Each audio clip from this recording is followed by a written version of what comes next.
দেখেন, আজকে হচ্ছে 13ই নভেম্বর 2024। আমাদের বার কাউন্সিল প্রিলিমিনারি ব্যাচের 53তম ক্লাস এবং দেওয়ানি কার্যবিধির 16তম ক্লাস।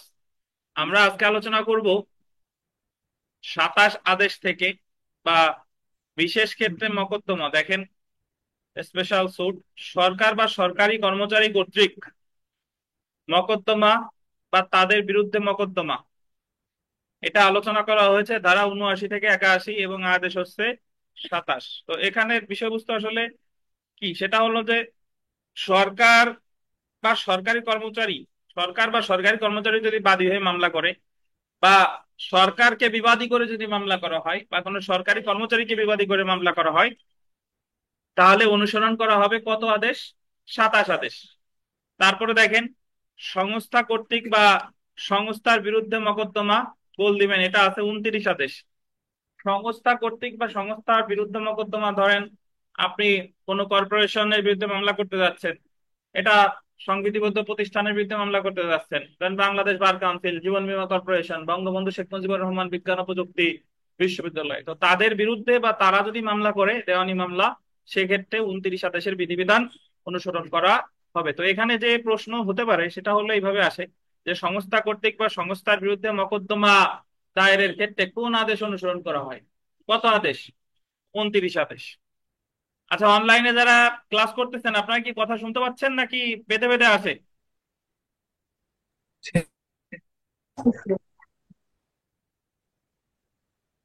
বেঁধে বেঁধে আসে মনে হয় নাকি?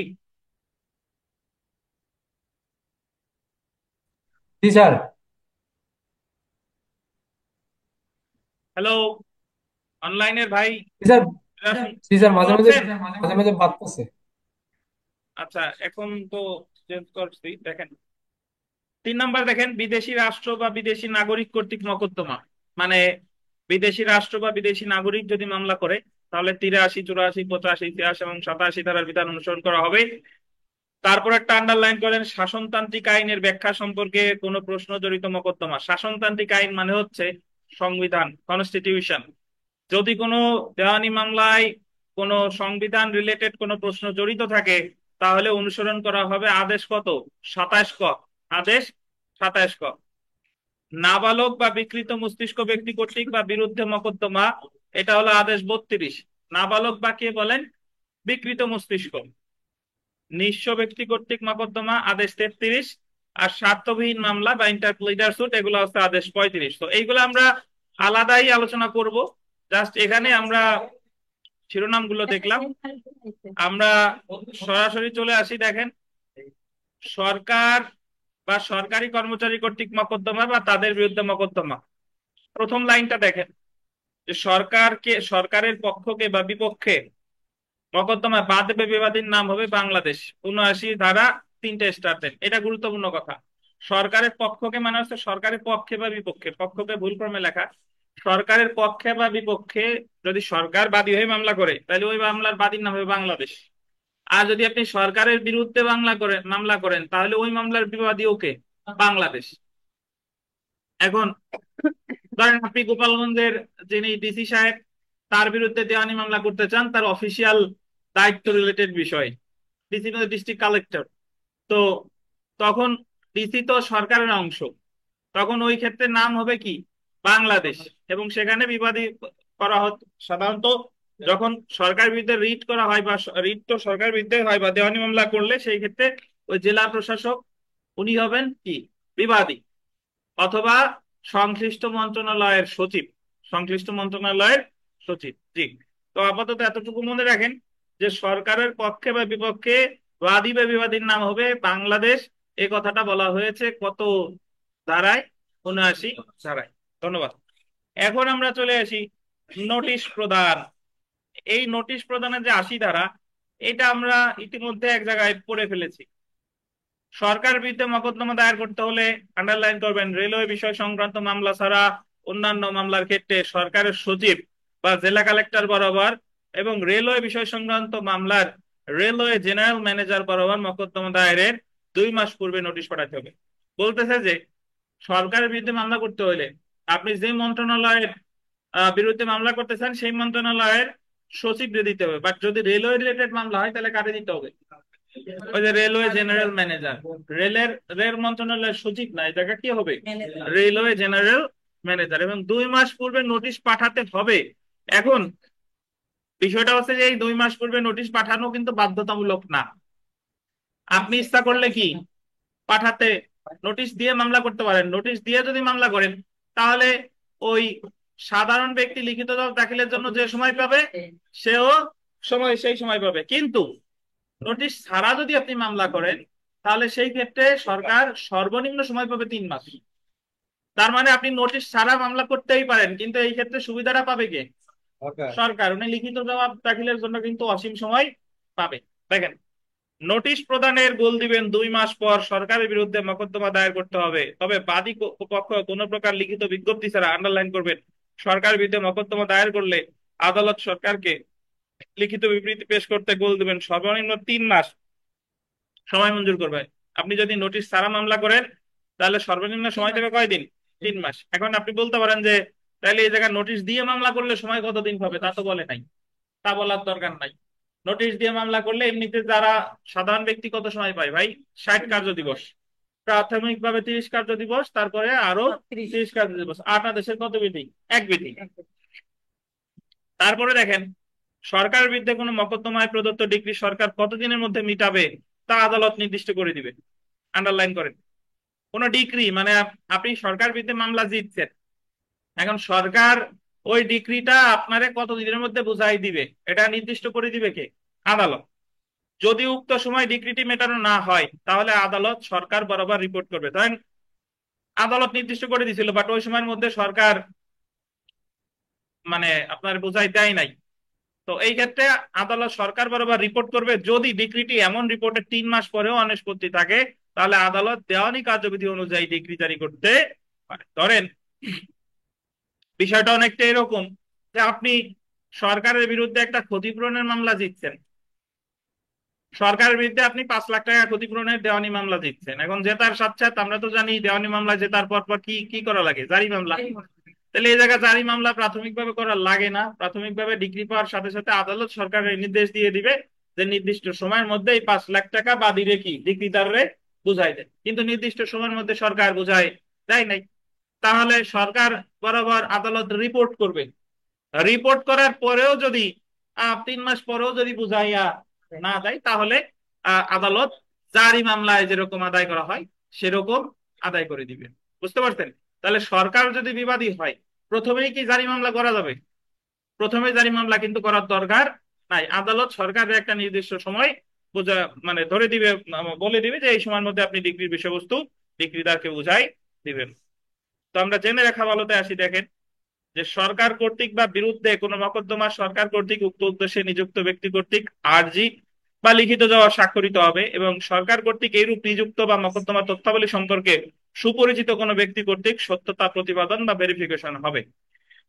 তো তার আগে একটু আমি আপনাদের জিজ্ঞাসা করি, দেখি আমাদের বিথিকা বলেন যে আর্জিতে কে কে সিগনেচার করবে? এটা আমরা কোথায় পড়ছিলাম? বা প্লিডিংস এ সিগনেচার করবে কে কে? কোথায় পড়ছি বলেন? সেভ সেভ করবে বাদী এবং তার উকিল। কোথায় পড়ছিলাম? বিধানটা কোথায় আছে?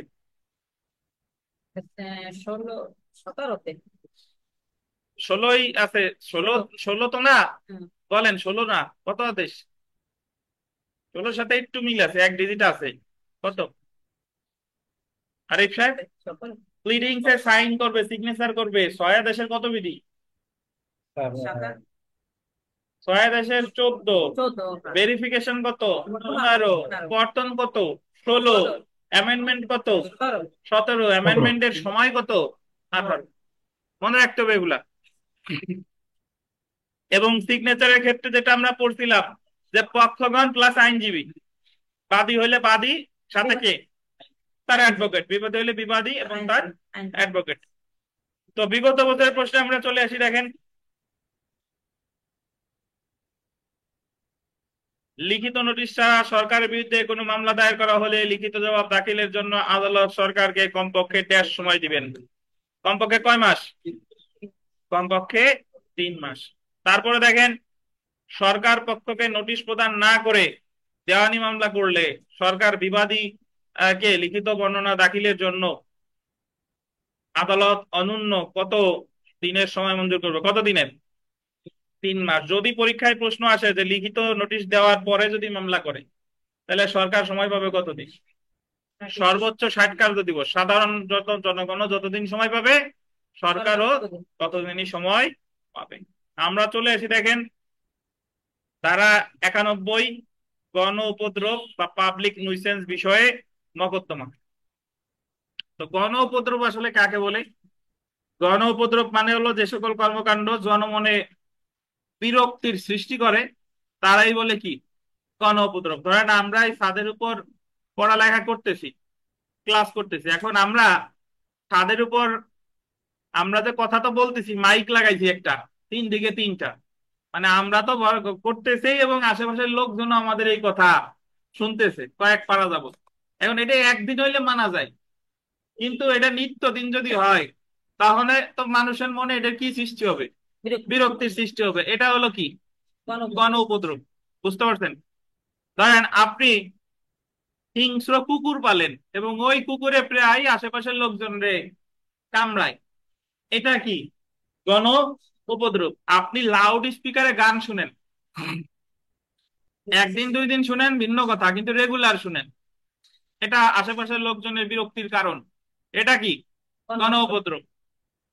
তো এরকম যে সকল কারণ মানুষের আশেপাশের লোকজনের বিরক্তির সৃষ্টি করে, সেটারই কি বলে গণ উপদ্রব। এবং আমাদের এই গণ উপদ্রব সম্পর্কে আমাদের আহ দণ্ডবিধিতে আছে 268 ধারায় সংজ্ঞা দেওয়া হয়েছে পাবলিক নিউসেন্সের। আর শাস্তি 290-তে আছে শাস্তি মাত্র 200 টাকা জরিমানা, কোনো কারাদণ্ডের বিধান নাই, মাত্র কয় টাকা?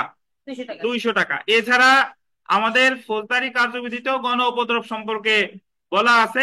সেই অধ্যায়টা শুরু হয়েছিল আপনার 132 ক থেকে 143 পর্যন্ত। ঠিক আছে? তো যাই হোক, আর আমাদের দেওয়ানি কার্যবিধিতে গণ উপদ্রব সম্পর্কে আলোচনা 91 করেছে কত ধারায়? 91 ধারায়। তো একটু দেখেন যে গণ উপদ্রবের ক্ষেত্রে আন্ডারলাইন করবেন অ্যাটর্নি জেনারেল, অথবা গোল দিবেন 2 বা ততোধিক ব্যক্তি। অ্যাটর্নি জেনারেলের গোল দিবেন লিখিত সম্মতিক্রমে কোনো বিশেষ ধরনের ক্ষতি না হয়ে থাকলেও কোনো ঘোষণা এবং নিষেধাজ্ঞা অথবা মকদ্দমার পরিস্থিতির আলোকে অন্য কোনো যথাযথ প্রতিকারের দাবিতে একটি মকদ্দমা দায়ের করতে পারে। 3টে স্টার দেন, আর যতগুলো গোল দিতে বলছি সে জায়গায় গোল দেন। তার মানে আমাদের দেওয়ানি কার্যবিধিতে যদি গণ উপদ্রব রিলেটেড কোনো মামলা দায়ের করতে হয়, মামলা করতে হবে স্বয়ং অ্যাটর্নি জেনারেলকে, অথবা অ্যাটর্নি জেনারেল লিখিত সম্মতিক্রমে কয় বা ততোধিক ব্যক্তি? 2 বা ততোধিক ব্যক্তি মামলা দায়ের করতে পারে। তো আপাতত এতটুকু মনে রাখলেই হবে। এইভাবে এইভাবে প্রশ্ন আসবে যে দেওয়ানি কার্যবিধিতে গণ উপদ্রব বা পাবলিক নুইসেন্স সম্পর্কে আলোচনা করছে কত ধারায়? 91 ধারায়। কে মামলা করতে পারে? Attorney general. অ্যাটর্নি জেনারেল অথবা অ্যাটর্নি জেনারেলের সম্মতিক্রমে 2 বা ততোধিক ব্যক্তি। ব্যক্তি। অবশ্যই কি সম্মতি হইতে হবে? লিখিত সম্মতি। এই যে অ্যাটর্নি জেনারেল বলতে কি ওই অ্যাটর্নি জেনারেল বুঝাবে নাকি যে কোনো কোর্টের যে public prosecutor? Mainly attorney general, এরপরে অ্যাটর্নি জেনারেল যদি তার কারো দায়িত্ব দেয় সেটা ভিন্ন কথা, কিন্তু আপাত দৃষ্টিতে অ্যাটর্নি জেনারেল। জি, জি, দেওয়ানি মামলা করলে দেখেন। তো বিগত বছরের প্রশ্নে আসি, আমরা বিগত বছরের প্রশ্নে আসি। দেখেন যে the code of civil procedure 1908 অনুযায়ী পাবলিক নুইসেন্স প্রতিরোধের নিষেধাজ্ঞার জন্য, মানে পাবলিক নুইসেন্স যাতে জায়গা না হয়, নিষেধাজ্ঞার জন্য কে মামলা করতে পারে? Attorney general. Government leader, public prosecutor, attorney general, জেলা প্রশাসক। কে বলেন? Attorney general. অ্যাটর্নি জেনারেল হচ্ছে বাংলাদেশের প্রধান আইন বিষয়ক কর্মকর্তা, এবং অ্যাটর্নি জেনারেল সম্পর্কে আলোচনা করা হয়েছে আমাদের বাংলাদেশ সংবিধানের 64 অনুচ্ছেদে। অ্যাটর্নি জেনারেলকে নিয়োগ দেয় সরাসরি রাষ্ট্রপতি। অ্যাটর্নি জেনারেলের মানে মানে তার পদের কোনো নির্দিষ্ট মেয়াদ নাই, যতদিন পর্যন্ত রাষ্ট্রপতি তাকে অভিশংসন না করতেছে বা নিজে স্বপ্রণোদিত হয়ে পদত্যাগ না করতেছে, ততদিন পর্যন্ত তিনি অ্যাটর্নি জেনারেল হিসেবে দায়িত্ব পালন করবেন। এবং অ্যাটর্নি জেনারেলের বিস্তারিত বলে দিলাম। আর একটা হলো অ্যাটর্নি জেনারেলের আছে রাইট অফ প্রি অডিয়েন্স, মানে সবার কথা বলার আগে কথা বলার অধিকার আছে কার? Attorney general. আর জেলা পর্যায়ে যেরকম আমরা পড়ছিলাম ফৌজদারি কার্যবিধির ক্ষেত্রে, ধরেন দায়রা জজ আদালতে রাইট অফ প্রি অডিয়েন্স আছে কার? পিপি। ঠিক আছে? যাই হোক, তো আমরা চলে আসি দেখেন, মজার বিষয় হচ্ছে বর্তমান অ্যাটর্নি জেনারেল সাহেবের নাম আমি ভুলে গেছি। নতুন একজন কে নিয়োগ হয়েছে ভাই, আমার মনে নাই। আগে তো এম আমিন উদ্দিন ছিলেন, আপনারা কেউ জানেন অনলাইনে যারা আছেন? আসাদ আসাদুজ্জামান আসাদুজ্জামান মনে হয়। যাই হোক, দেখেন তারা 92-তে আসি, দেখেন তারা 92 জনদাতব্য বা পাবলিক চ্যারিটিস প্রতিষ্ঠান বিষয়ে মকদ্দমা। জনদাতব্য মানে হচ্ছে যে জনগণের কল্যাণের জন্য যে প্রতিষ্ঠান, যেরকম আপনাদের ওই জনগণের কল্যাণের জন্য বিভিন্ন ট্রাস্ট গঠন করা হয়, জনগণের কল্যাণের জন্য যে জিয়া অরফানেজ ট্রাস্ট। তো এই যে কোনো জনগণের কল্যাণের বিষয়ে যদি কোনো ট্রাস্ট গঠন করা হয়, সেই রিলেটেড মামলা, দেওয়ানি মামলা সম্পর্কে আলোচনা করা হয়েছে কত ধারায়? 92 ধারায়। কোনো আন্ডারলাইন করবেন, ধর্মীয় বা দাতব্য উদ্দেশ্যে। এই দাতব্য মানে কিন্তু দাঁত রিলেটেড না, এটা হলো জনকল্যাণ। কোন ধর্মীয় বা দাতব্য উদ্দেশ্যে সৃষ্ট প্রত্যক্ষ বা পরোক্ষ জিম্মার লঙ্ঘনের ক্ষেত্রে বা অনুরূপ জিম্মার পরিচালনার ব্যাপারে আদালতের নির্দেশ গ্রহণের প্রয়োজনীয়তা দেখা দিলে বলে দেবেন অ্যাটর্নি জেনারেল অথবা অ্যাটর্নি জেনারেল লিখিত সম্মতিক্রমে উক্ত জিম্মায় স্বার্থ সংশ্লিষ্ট গোল দিবেন দুই বা ততোধিক ব্যক্তি বিবাদে জড়িত হোক বা না হোক, আন্ডারলাইন করেন, বিবাদে জড়িত হোক বা না হোক, জনদাতব্য বিষয়ে, যেমন কোনো, আন্ডারলাইন করবেন, ওসি কে অপসারণ করতে, ওসি মানে হলো ট্রাস্টি, বা নতুন ওসি নিয়োগ বা ওসির উপর কোনো সম্পত্তি ন্যস্তকরণ ইত্যাদি বিষয়ে গোল দিবেন ডিগ্রি লাভের জন্য মকদ্দমা দায়ের করতে পারেন। আচ্ছা, শক্ত ভাষা, শক্ত হইলেও ভেঙে দেওয়ানি, আমান দিয়ে ভাঙিয়ে দেওয়া, সমস্যা নাই। শুনেন, বিষয়টা হচ্ছে যে এই জায়গা বলছে যে জনদাতব্য সংস্থা, ধরেন জিয়া অরফানেজ ট্রাস্ট একটা, এই জায়গা হচ্ছে যে ওই এতিম শিশুদের জন্য ট্রাস্টটা গঠন করা হয়েছে। দেশ বিদেশের বিভিন্ন প্রতিষ্ঠান ওই ট্রাস্টে কি টাকা পয়সা দেয় এবং তা মানে অসহায় দুস্থ শিশুদের ক্ষেত্রে সেটা খরচ করা হয়। এখন বেগম খালেদা জিয়ার বিরুদ্ধে যে মামলা হয়েছিল ওইটা হলো ফৌজদারি মামলা, ওই যে আপনার ক্রিমিনাল ব্রেস অফ ট্রাস্ট, আমাদের দণ্ডবিধি 409 ধারার মামলা। 409 ধারার মামলা, ওনার সাজা দেওয়া হয়েছিল 5 বছর, যদিও সেই সাজা এখন মকুব করে দিছে এবং রিসেন্টলি জানা গেছে যে ওই জায়গায় ওনার কোনো দুর্নীতি ছিল না। যাই হোক, সেটা পরের বিষয়। এখন ওনার বিরুদ্ধে যদি এই একই বিষয় নিয়ে যদি কেউ আপনার ওই দেওয়ানি মামলা করতে চাইতো যে ওনারে ওসি হিসেবে, ট্রাস্টি হিসেবে অপসারণ করা হোক, বা ওনার জায়গায় নতুন নতুন একজন বসা হোক, উনি ওনার দায়িত্ব ঠিকঠাক ভাবে পালন করতেছে না, উনি সম্পত্তি আত্মসাৎ করতেছে, তাহলে সেই ক্ষেত্রে এই দেওয়ানি কার্যবিধি 92 ধারায় বলছে এই মামলাটা করবে কে? অ্যাটর্নি জেনারেল অথবা অ্যাটর্নি জেনারেলের অনুমতি ক্রমে কয় বা ততোধিক ব্যক্তি? দুই বা ততোধিক ব্যক্তি। হ্যাঁ, 91 দিনের জি। তো আমার মনে রাখতে হবে 91 ধারা হচ্ছে কি? Public nuisance। আর 92 ধারায় কি? Public charity. উভয় ক্ষেত্রেই মামলা করবে অ্যাটর্নি জেনারেল অথবা অ্যাটর্নি জেনারেলের সম্মতিক্রমে দুই বা ততোধিক ব্যক্তি।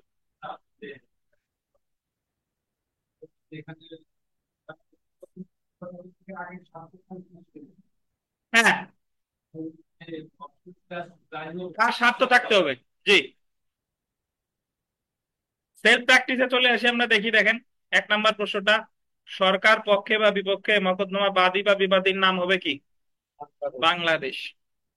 তারপরে এটা আমরা একটু দেখি যে সরকারের বিরুদ্ধে মকদ্দমা দায়ের করতে হলে রেলওয়ে বিষয় সংক্রান্ত মামলা ছাড়া অন্যান্য মামলার ক্ষেত্রে নোটিশ দিতে হবে সরকারের সচিবকে, জেলা কালেক্টরকে, প্রতিষ্ঠানের প্রধানকে, ক এবং খ উভয়কে। কে দেখেন, ক এবং খ উভয়কে, মানে সংশ্লিষ্ট মন্ত্রণালয়ের সচিব এবং সচিবের স্থানীয় প্রতিনিধি হচ্ছে কে? প্রতিটা জেলায় জেলা জেলা কালেক্টর। জি। তারপরে 3 নম্বর প্রশ্নটা দেখেন যে রেলওয়ে সংক্রান্ত বিষয়ে সরকারের বিরুদ্ধে কোনো মোকদ্দমায় নোটিশ দিতে হবে কাকে? রেলওয়ে জেনারেল ম্যানেজারকে। তো এছাড়া মোটামুটি এই 4 নম্বর প্রশ্ন যদি দেখেন যে সরকারের বিরুদ্ধে মোকদ্দমা দায়ের করতে হলে সরকারকে নোটিশ প্রদান করতে হবে মোকদ্দমা দায়েরের কতদিন পূর্বে? কতদিন? 2 মাস। আর নোটিশ ছাড়া সরকারের বিরুদ্ধে মোকদ্দমা দায়ের করা হলে সরকারকে লিখিত জবাব দাখিলের জন্য কতদিনের সময় দিবে? সর্বনিম্ন 3 মাস। তারপরে দেখেন 6 নম্বর প্রশ্নটা গুরুত্বপূর্ণ, যে সরকার কর্তৃক মকদ্দমার ক্ষেত্রে মকদ্দমার আরজিতে কে স্বাক্ষর করবে? সরকারের মুখ্য সচিব, জেলা প্রশাসক, সরকার কর্তৃক উক্ত উদ্দেশ্যে নিযুক্ত ব্যক্তি। কে বলেন? সরকার কর্তৃক উক্ত উদ্দেশ্যে নিযুক্ত ব্যক্তি। তারপরে 7 নম্বর প্রশ্নটা দেখেন, দেওয়ানি কার্যবিধির ড্যাশ ধারায় আদালত সরকারি কর্মকর্তাকে আটক এবং ব্যক্তিগত হাজিরা হতে অব্যাহতি দিতে পারে। এটা গুরুত্বপূর্ণ। 81 ধারা, ভিতরে পড়ি নাই। দেওয়ানি কার্যবিধির 81 ধারা অনুসারে সরকারি কর্মকর্তারে আদালত আটক করতে পারে এবং তারে ব্যক্তিগত হাজিরা হতে কি দিতে পারে? অব্যাহতি। তানভীর বলেন তো, যে আমাদের ফৌজদারি কার্যবিধিতে আসামিরে ব্যক্তিগত হাজিরা হতে অব্যাহতি দেয় সমন মামলার ক্ষেত্রে কত ধারায়? 205 ধারায়। আর শান্তি রক্ষার মুচলেকার ক্ষেত্রে, শান্তি রক্ষার মুচলেকার ক্ষেত্রে কত ধারায় বিধিকা? 116। আর সাক্ষীরে ব্যক্তিগত হাজিরা থেকে অব্যাহতি দেয় আরিফ সাহেব। আরিফ সাহেব, সাক্ষীরে ব্যক্তিগত হাজিরা হতে অব্যাহতি দেয় সাক্ষীকে কত? আচ্ছা, 200। না 200 না, উনি 200 সুরটা নিয়েও 200 না। সাক্ষীরে ব্যক্তিগত হাজিরা থেকে অব্যাহতি দেয় বা কমিশন নিয়োগ করে 503 ধারায়। কত ধারায়? 503 ধারায়। 503 ধারায়, 126 না, 116। 116তে আছে। 502 126 এগুলো কি? জি বলতেছি। 81 ধারা বলছে যে সরকার 81 ধারায় আহ মানে আদালত 81 ধারায় সরকারি কর্মকর্তাকে আটক এবং ব্যক্তিগত হাজিরা হতে অব্যাহতি দিতে পারে। আপনাদের বইটা আছে তো, কোন জায়গায় যে খুঁজে বেড়ান। এই যে 7 নাম্বার। কি কাছে থেকে সরকারি কর্মকর্তাকে আটক এবং ব্যক্তিগত হাজিরা হতে অব্যাহতি দিতে পারে কত ধারায়? 81 ধারায়। একটু ব্যাখ্যাটা পড়ি দেখেন। আপনারা এতই অন্ধ হয়ে গেছেন, বইটা আছে তাও খুঁজে পাচ্ছেন না। পদাধিকার বলে কৃত কোনো কাজের জন্য কোন সরকারি কর্মকর্তার বিরুদ্ধে কোনো মকদ্দমা দায়ের করা হয়ে থাকলে বিবাদীকে গ্রেফতার করা যাবে না এবং ডিক্রি জারি ব্যতীত অন্য কোনো কারণে তার সম্পত্তি ক্রয় করা চলবে না, এবং যে ক্ষেত্রে আদালত এই মর্মে সন্তুষ্ট হয় যে বিবাদী জনসেবার ক্ষতি না করে তার কর্তব্য হতে অনুপস্থিত থাকতে পারবে না, সেই ক্ষেত্রে আদালত তাকে ব্যক্তিগত হাজিরা হতে অব্যাহতি দিতে পারে। এই কথাগুলোই বলা হয়েছে 81 ধারায়। এবং এটা আপনার মনে রাখতে হবে, যে ক্ষেত্রে তার বিরুদ্ধে মামলা, একটু আগে যে কথা বললাম যে 2 মাস আগে নোটিশ দিতে হবে, এই নোটিশগুলা কিন্তু যখন সে সরকারি কর্মকর্তা হিসেবে দায়িত্ব পালন করতে এসে ওই রিলেটেড মামলার ক্ষেত্রে, ধরেন গোপালগঞ্জের ডিসি সাহেব উনি একটা কাজ করতে ডিসি হিসেবে, ওই কাজের বিরুদ্ধে আপনি সংক্ষুব্ধ, তখন আপনি যদি ওনার বিরুদ্ধে মামলা করেন আপনাকে নোটিশ দিতে হবে কয় মাস পূর্বে?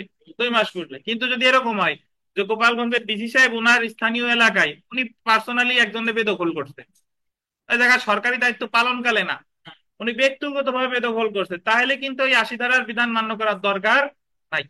বুঝতে পারছেন? আমরা 8 নম্বর প্রশ্নটা দেখি। শাসনতান্ত্রিক আইনের ব্যাখ্যা, আন্ডারলাইন করবেন interpretation as to constitution. Interpretation মানে হচ্ছে ব্যাখ্যা, আর শাসনতান্ত্রিক আইন মানে হলো সংবিধানও বলা যেতে পারে।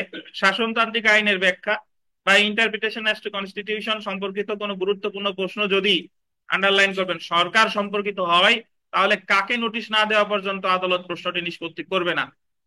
সরকার পক্ষের উকিলকে, পাবলিক প্রসিকিউটরকে, অ্যাটর্নি জেনারেলকে, কাকে বলেন? অ্যাটর্নি জেনারেলকে। আর উত্তরে দেখেন 27 ক। 27 ক এই বিধানটা আছে কততে? 27 ক।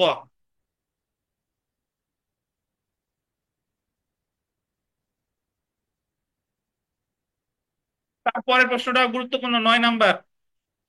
কর্পোরেশন কর্তৃক বা এর বিরুদ্ধে কোনো মামলায় কর্পোরেশনের পক্ষে আর্জি বা লিখিত দেওয়া স্বাক্ষর ও সত্যতা প্রতিবেদন করবে কে? ওই যে একটু আগে বলছিলাম, যেমন জীবন বীমা কর্পোরেশন, বাংলাদেশ বার কাউন্সিল, এরা যদি কোনো মামলা করতে চায় বা এদের বিরুদ্ধে যদি কোনো মামলা করা হয়, তাহলে তাদের আর্জিতে স্বাক্ষর এবং সত্যতা প্রতিবেদন কে করবে? দেখেন, কর্পোরেশনের সেক্রেটারি, বাংলাদেশ বার কাউন্সিলের সেক্রেটারি আছে না?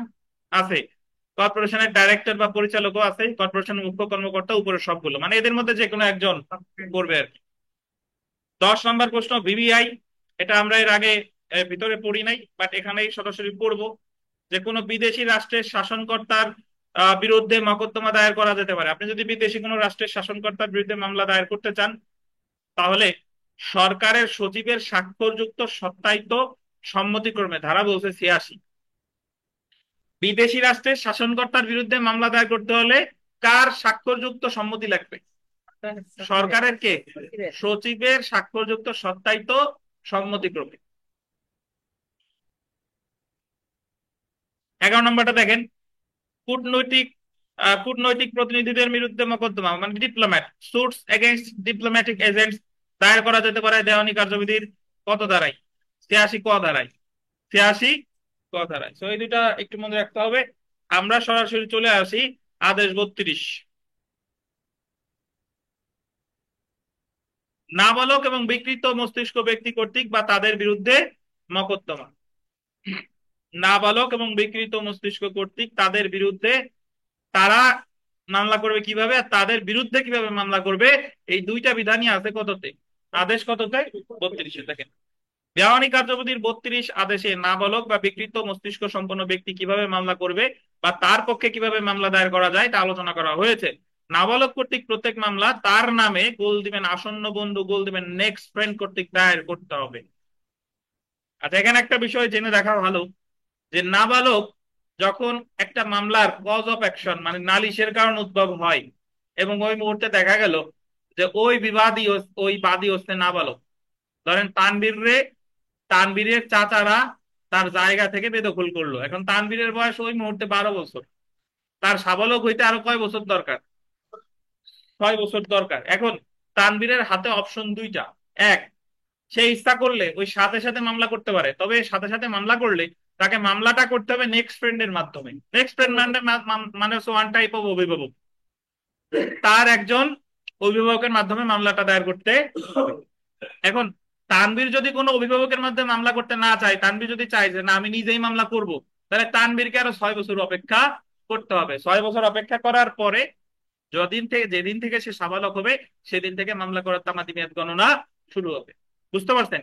এখন এই যে যে 6 বছর, দেখা গেল জিজ্ঞাসা করতে পারেন যে এই 6 বছরের মধ্যে যদি তামাদি মেয়াদ শেষ হয়ে যায় তাহলে কি হবে?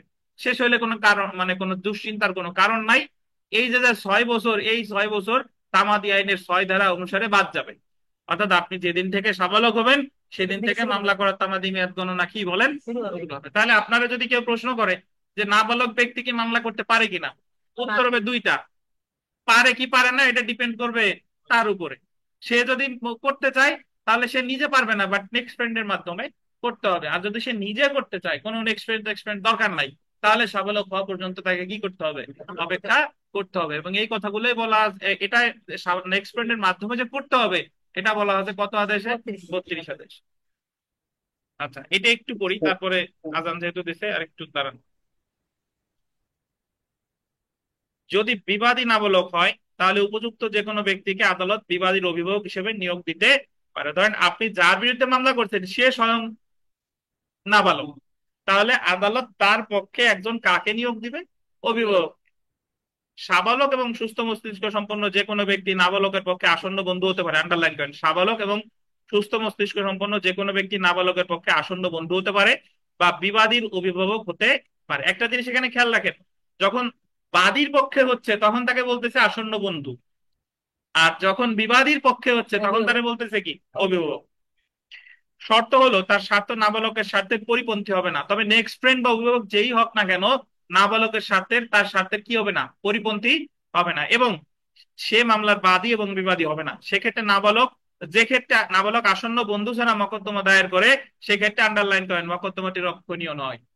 খারিজের কথা বলে নাই, জায়গায় বলছে কি মামলাটা কি রক্ষণীয় নয়। ধরেন তানভীরকে মামলা করছে, তার সাবালক হয় না, এখন সে আসন্ন বন্ধু ছাড়াই মামলা করছে, তাহলে মামলাটা কি হবে না? রক্ষণীয় নয়। সর্বশেষ পয়েন্টটা পড়ি নামাজের আগে, সেটা দেখেন যে নাবালকের পক্ষে কোনো মামলা গোল দিবেন আসন্ন বন্ধু ছাড়া দায়ের করা হলে বিবাদী দরখাস্ত করতে পারে আরজিটি আন্ডারলাইন করবেন খরচা সহ নথি থেকে অপসারণের জন্য। খারিজের জন্য না, কিসের জন্য? খরচা সহ নথি থেকে অপসারণের জন্য। তাহলে নাবালক যদি আসন্ন বন্ধু ছাড়া মামলা দায়ের করে বিবাদী দরখাস্ত করবে আরজিটি খরচা সহ নথি থেকে অপসারণের জন্য। আমরা 1 নম্বর প্রশ্নটা একটু পড়ে ফেলি। দেখেন, আহ নাবালকের পক্ষে কোনো মামলা আসন্ন বন্ধু ছাড়া দায়ের করা হলে বিবাদী দরখাস্ত করতে পারে আরজিটি খরচা সহ খারিজের জন্য, নথি থেকে অপসারণের জন্য, ফেরত প্রদানের জন্য, প্রত্যাখ্যানের জন্য। কি হবে? যেটুকু অপসারণ নথি থেকে অপসারণের জন্য। তো আজান দিয়েছে, নামাজের বিরতি, নামাজ শেষে শুরু হবে ইনশাল্লাহ। আপাতত বিদায়।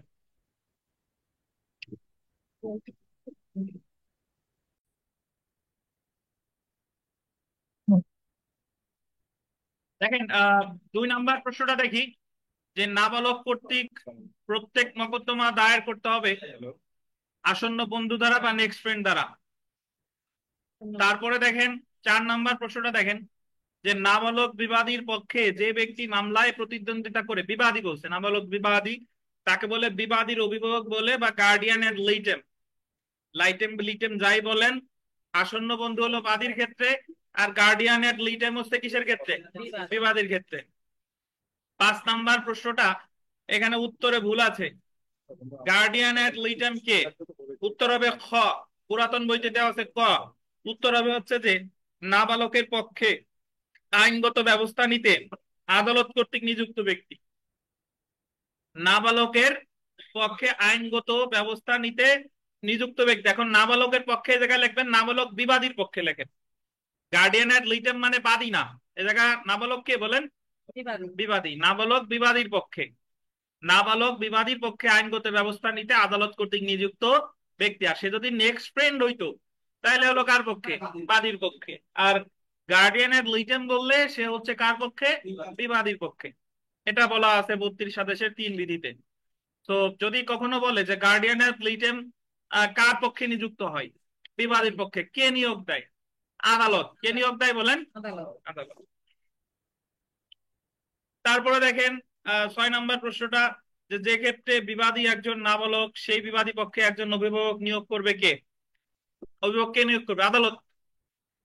7 নাম্বারটা দেখেন, যে ক্ষেত্রে নাবালক বিবাদীর ক্ষেত্রে কোনো ব্যক্তি অভিভাবক হিসেবে উপযুক্ত না হলে বা অভিভাবক হিসেবে কোনো ব্যক্তি কাজ করতে ইচ্ছুক না হলে আদালত কাকে বিবাদীর অভিভাবক নিয়োগ করবেন? ধরেন নাবালক বিবাদীর পক্ষে কেউই অভিভাবক হইতে চাইতেছে না, তখন আদালত নিয়োগ করবে আদালতের কোনো কর্মকর্তাকে। এটাও এই এই প্রশ্নগুলো সব গুরুত্বপূর্ণ, এবং 32 আদেশ থেকে যদি আপনার কোনো প্রশ্ন আসে এখান থেকেই চলে আসবে ইনশাল্লাহ।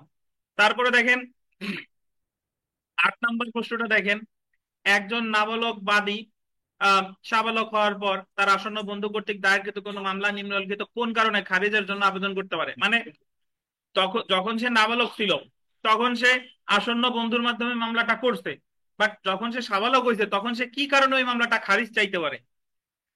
মামলাটি অযৌক্তিক হলে, মামলাটি যথাযথ না হলে, আর মামলাটি সে পরিচালনা করতে না চাইলে। উত্তর হচ্ছে সবগুলা। 9 নাম্বারটা দেখেন, এগুলো সবই গুরুত্বপূর্ণ। নাবালক বাদীর অভিভাবক বা আসন্ন বন্ধুর কারণে মকদ্দমার কার্যক্রম স্থগিত হতে পারে যদি আসন্ন বন্ধু অপসারিত হয়, অবসর গ্রহণ করে, মৃত্যুবরণ করে, সবগুলো। অর্থাৎ নাবালক বাদী যে অভিভাবকের মাধ্যমে মামলাটা করছিল তাই তো বলে আসন্ন বন্ধু। কারণ আসন্ন বন্ধু যদি অপসারিত হয়, অপসারিত হয় মানে বিকাশ আসন্ন বন্ধু ছিল, বিকাশকে অপসারণ করা হলো, বা অবসর গ্রহণ করে সে অবসর, যে আমি আর আপনার আসন্ন বন্ধু থাকবো না, বা সে যদি মারা যায় তাহলে ওই মামলাটার পরিণতি কি হবে?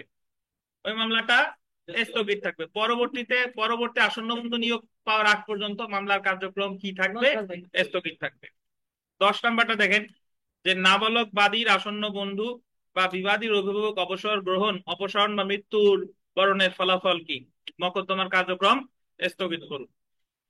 তো 11 নাম্বারটাও গুরুত্বপূর্ণ, খুবই গুরুত্বপূর্ণ। দেখেন যতগুলা পড়লাম সবই গুরুত্বপূর্ণ। নাবালকের অভিভাবক মকদ্দমা পরিচালনার দায়িত্বপ্রাপ্ত হয়ে নিম্নলিখিত কোন কাজটি করতে পারে না? মামলা প্রত্যাহার করতে পারে না, আদালতে হাজির হতে, মকদ্দমা নতুন করে দায়ের করতে পারে, মকদ্দমা আপোষ মীমাংসা। তাহলে এই নাবালক নেক্সট ফ্রেন্ড বলেন বা আপনার গার্ডিয়ান এড লিজেন বলেন, তারা কোন কাজটা করতে পারবে না? আপোষ মীমাংসা করতে পারবে না। খুবই গুরুত্বপূর্ণ।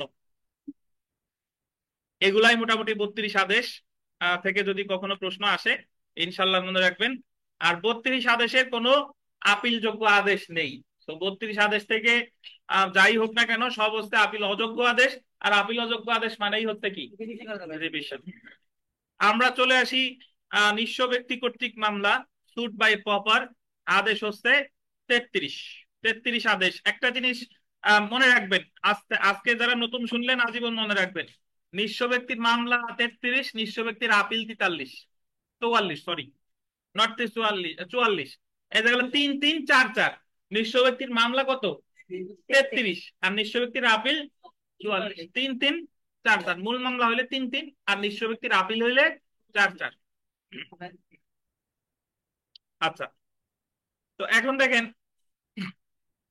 দেওয়ানি কার্যবিধি 33 আদেশের বিধান অনুযায়ী নিঃস্ব ব্যক্তি মামলা দায়ের করতে পারে যে ব্যক্তি মকদ্দমা দায়ের করতে প্রয়োজনীয়, আন্ডারলাইন করবেন, কোর্ট ফি দিতে অক্ষম, বা যে ক্ষেত্রে কোনো কোর্ট ফি নির্ধারণ থাকে না সেক্ষেত্রে তার প্রয়োজনীয় পরিধেয় বস্ত্র বা মামলার বিষয়বস্তু ছাড়া, এটা আন্ডারলাইন করেন, পরিধেয় বস্ত্র এবং মামলার বিষয়বস্তু ছাড়া, যে মামলার বিষয়বস্তু ছাড়া গোল দিবেন 500 টাকার বেশি সম্পত্তি না থাকলে, উক্ত 5,000 টাকার বেশি সম্পত্তি না থাকলে উক্ত ব্যক্তি নিঃস্ব ব্যক্তি বলে গণ্য হবে। একটু বুঝেন, আমাদের ফৌজদারি মামলা দায়ের করতে তেমন কোনো কোর্ট ফিসের দরকার হয় না। ফৌজদারি মামলার দায়ের করতে যা লাগে সেটা হলো উকিল সাহেবরে ফি দিতে হয়, আর একটা ওকালতনামার দাম লাগে, ওকালতনামার দাম লাগে, আর ওখানে নামে মাত্র কোর্ট ফি কয়েকটা লাগানো হয়। আর উকিল তো এক এক উকিল অনুযায়ী যে যত ফি নিয়ে পারে এটা হলো তার ব্যাপার। কিন্তু দেওয়ানি মামলার ক্ষেত্রে উকিল সাহেবরা যে ফি নেক সেটা ছাড়াও আপনি যে মামলা করবেন সেই মামলার উপরে আপনার কোর্ট ফিস দেওয়া লাগে। কোর্ট ফিসটা কিভাবে হয়? কোর্ট ফিস হচ্ছে আপনার দুই প্রকার। একটা হলো নির্ধারিত court fee, fixed court fee, আর একটা হলো ad valorem court fee. Ad valorem court fee মানে হলো মূল্যানুপাতিক কোর্ট ফি। ধরেন উদাহরণস্বরূপ বলা যেতে পারে যে কিছু কিছু মামলা আছে ওই ওই মামলাগুলোর কোর্ট ফি ফিক্সড, যেরকম ঘোষণামূলক মামলার কোর্ট ফি মাত্র 300 টাকা। এরপরে অন্যান্য মামলা এরকম আছে যেগুলো আছে ফিক্সড, কিন্তু কিছু কিছু অধিকাংশ মামলা হলো ad valorem court fee. Ad valorem court fee ব্যাপারটা কি? টাকার ক্ষেত্রে 2.5%, আর অন্যান্য ক্ষেত্রে 2%। মানে কি? যদি আপনি অর্থের মামলা করেন, ধরেন আপনি একজনের কাছে 5 লাখ টাকা পাবেন, এখন আপনি অর্থের মামলা করলে ওই 5 লাখ টাকা 2.5% আপনার কোর্ট ফি আদালতে দিয়ে মামলাটা করতে হবে। বুঝেন কিনা? যদি 10 কোটি টাকা হয় তাহলে 10 কোটি টাকার কত পার্সেন্ট দেওয়া লাগবে? 2.5%। এখন 2.5% দেওয়া লাগলেও সর্বোচ্চ একটা সীমা আছে। 2.5% হারে যদি সর্বোচ্চ 50,000 টাকা হয় তাহলে 50,000 টাকার বেশি দেওয়া লাগবে না। অর্থাৎ অর্থের মামলার ক্ষেত্রে সর্বোচ্চ কোর্ট ফি তাহলে কত? অ্যাডভেলাম কোর্ট ফি কত? 50,000। বুঝতে পারছেন? এবার আসি যে অন্যান্য অর্থ ছাড়া যদি আমি দখল চাইছি, আমার বেদখল করছে, আমি দখল চাইছি, বা অন্যান্য যে মামলাগুলো আছে সেই সকল মামলার ক্ষেত্রেও অ্যাডভেলাম কোর্ট ফি, বাট ওই সাবজেক্ট ম্যাটারের, ওই মকদ্দমার যে মূল্যমান সেটা 2% হারে। কয় পার্সেন্ট? 2% হারে। তাহলে 2% হারে ধরেন একটা বাড়ির মূল্য 10 কোটি টাকা, এখন আমার ওই বাড়ি থেকে বেদখল করতে, আমি ওই বাড়ির দখল চাই, তাহলে আমার কোর্ট ফি দিতে হবে কত? 2% হারে। এখন 2% হারে হলেও একটা সর্বোচ্চ সীমা আছে, তার বেশি দেওয়া লাগবে না, সেটা হলো 40,000। সেটা কত? মানে হয়তো 40,000। 25 লাখ কিন্তু দিতে পারবো আমি 40,000, জি। তাহলে 50,000, জি। এছাড়া ভ্যাট ট্যাটের ব্যাপার আছে, এগুলো আপনাদের জানার জরুরি না। তো এখন ধরেন যে ব্যক্তি মামলা করতে গেছে তার এই 40,000 টাকা বা 50,000 টাকা দেওয়ার সামর্থ্য নাই, কিন্তু সে একজনের কাছে 10 কোটি টাকা পাবে সত্য, কিন্তু তার বর্তমানে কোর্ট ফি দেওয়ার মতো সামর্থ্য নাই, বা তারে একটা জায়গা থেকে বেদখল করছে, সে মালিক এবং বেদখল করছে, এখন সে মামলা করতে চাচ্ছে, সে আসলেই মালিক কিন্তু তার মামলা করার টাকা পয়সা, কোর্ট ফি দেওয়ার টাকা পয়সা নাই। তখন তার করণীয় কি? তখন সে নিজেকে নিষ্পত্তি হিসেবে আবেদন করতে হবে এবং আদালতে আবেদন করবে যে ইওর অনার, আমার মামলার বিষয়বস্তু এবং আমার যে পরিধেয় বস্ত্রাদি এগুলা ছাড়া আমার সর্বোচ্চ সম্পত্তি আছে কয় টাকা? 5,000 টাকা। বুঝতে পারছেন?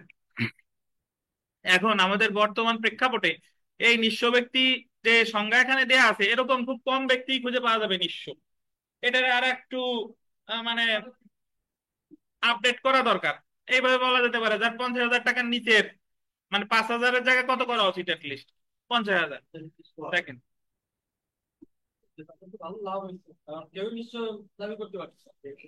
দেখেন, নিঃস্ব ব্যক্তি হিসেবে মামলা করার অনুমতির জন্য দায়েরকৃত কোনো আবেদন আদালত প্রত্যাখ্যান করতে পারে যদি, আন্ডারলাইন করবেন, নির্ধারিত পদ্ধতিতে আবেদনটি দাখিল না করা হয়, আবেদনকারী নিঃস্ব না হয়, যে ক্ষেত্রে তার অভিযোগ কোনো কারণ উল্লেখ করেনি, যে ক্ষেত্রে, আন্ডারলাইন করবেন, এটা গুরুত্বপূর্ণ, আবেদন জমা দেওয়ার 2 মাস, এখানে 2 মাস পূর্বে লেখেন, অব্যবহিত পরে বা ঠিক এই শব্দগুলো কেটে লেখেন 2 মাস পূর্বে প্রতারণামূলক ভাবে সম্পত্তি হস্তান্তর করে।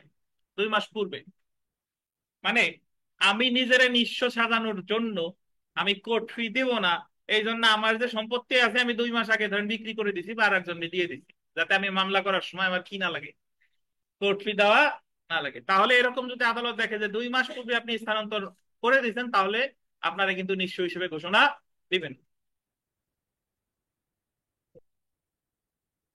আমরা বিগত বছরের প্রশ্ন আসি, দেখেন দেওয়ানি কার্যবিধির কোন বিধান মতে নিঃসঙ্গল ব্যক্তি মামলা দায়ের করতে পারে? কোন বিধান? 33 আদেশ। যদি বলে নিঃস্ব ব্যক্তির আপিল, 44 আদেশ। মনে থাকে যেন। তারপরে দেখেন এখানকার 2 নাম্বার প্রশ্নটা দেখেন, যে প্রয়োজনীয় পরিধেয় বস্ত্র এবং মামলার বিষয়বস্তু ছাড়া 10 টাকার বেশি সম্পত্তি না থাকলে উক্ত ব্যক্তি নিঃস্ব ব্যক্তি বলে গণ্য হবে। কয় টাকা ভাই? 5,000 টাকা। 3 নাম্বারটা দেখেন, দেওয়ানি কার্যবিধির ড্যাশ অনুযায়ী নিঃস্ব ব্যক্তি হিসেবে মামলা করার অনুমতির জন্য দায়েরকৃত কোনো আবেদন আদালত গোল দিবেন, প্রত্যাখ্যান করতে পারে। 33 আদেশের কত বিধি? 5 বিধি। সমান সমান লেখেন রিভিশন। 33 আদেশের 5 বিধির অধীন নিঃস্ব ব্যক্তির দরখাস্ত মঞ্জুর না মঞ্জুর যাই করুক না কেন, প্রতিকার কি? রিভিশন। বুঝতে পারছেন? কারণ নিঃস্ব ব্যক্তির এখানে কোনো আপিলযোগ্য আদেশ নেই। এখানে কেউ নিঃস্ব ছাত্র আছেন নাকি আপনারা?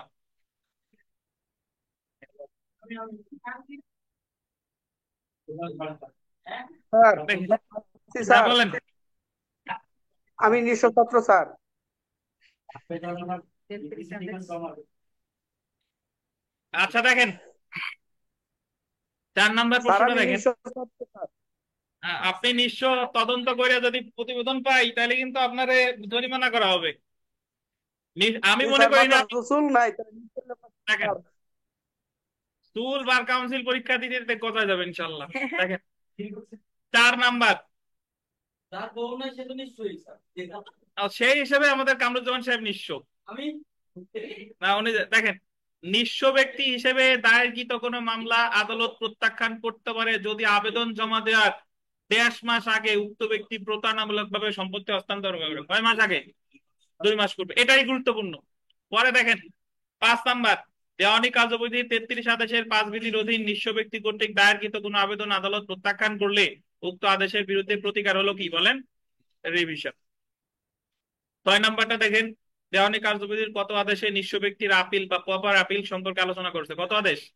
44 আদেশ। 7 নাম্বারটা দেখেন, বাদীকে নিঃস্ব ব্যক্তি নয় ডিসপ্রপারিং বলে আদালত ঘোষণা করতে পারে।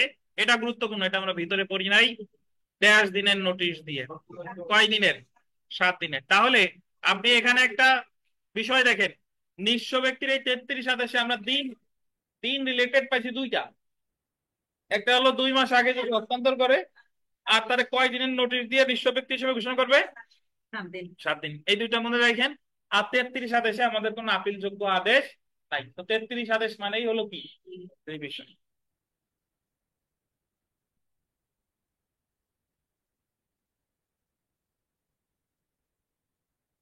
তো আমরা চলে আসি দেখেন 35 আদেশ। 34 পড়ি নাই, দরকার নাই, সরাসরি চলে আসি 35 আদেশ। স্বার্থবিহীন মামলা বা ইন্টারপ্লিডার সুট। দেখেন ধারা দেখেন 88 বা 88 ধারা। আর আদেশ কত? 33, 35। আদেশ 35। 35। নিঃস্ব ব্যক্তি নিয়ে কোনো প্রশ্ন আছে কিনা? জি। 6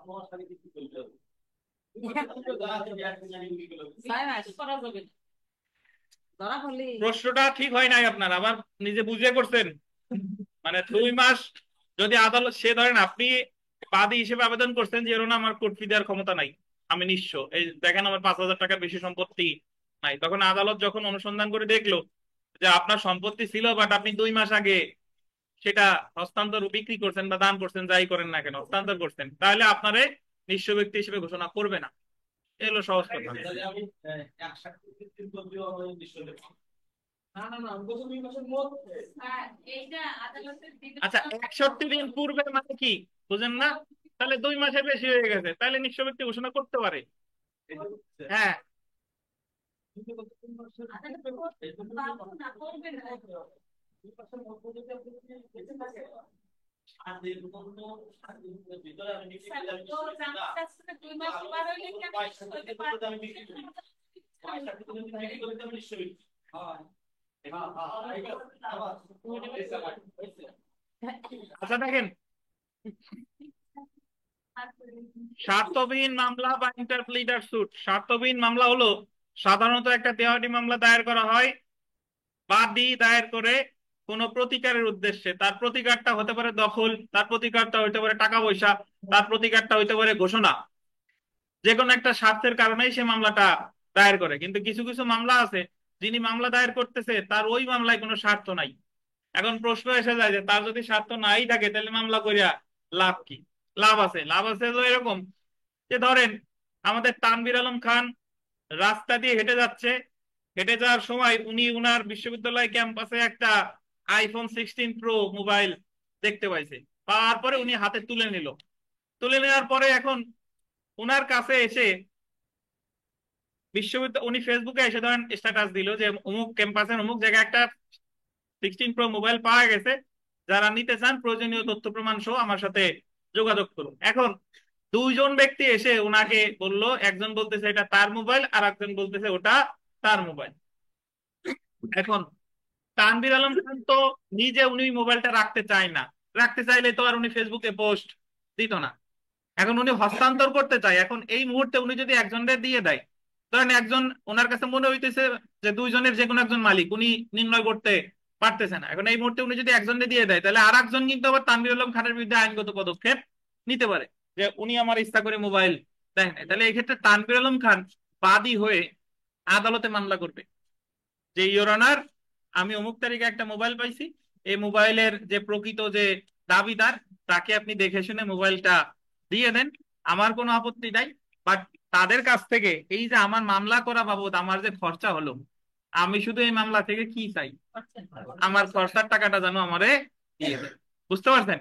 তখন তানভীর আলম খানের আদালত দেখে শুনে যার মোবাইল তারে দিয়ে দিল, আর তানভীর আলম খানের যে মামলা বাবদ যে খরচা হলো, তানভীর আলম খান ওনার খরচা কি বুঝে পায়। তাহলে এই যে এখানে স্বার্থবিহীন মামলায় যে বাদী, তার শুধুমাত্র কিসের স্বার্থ থাকে?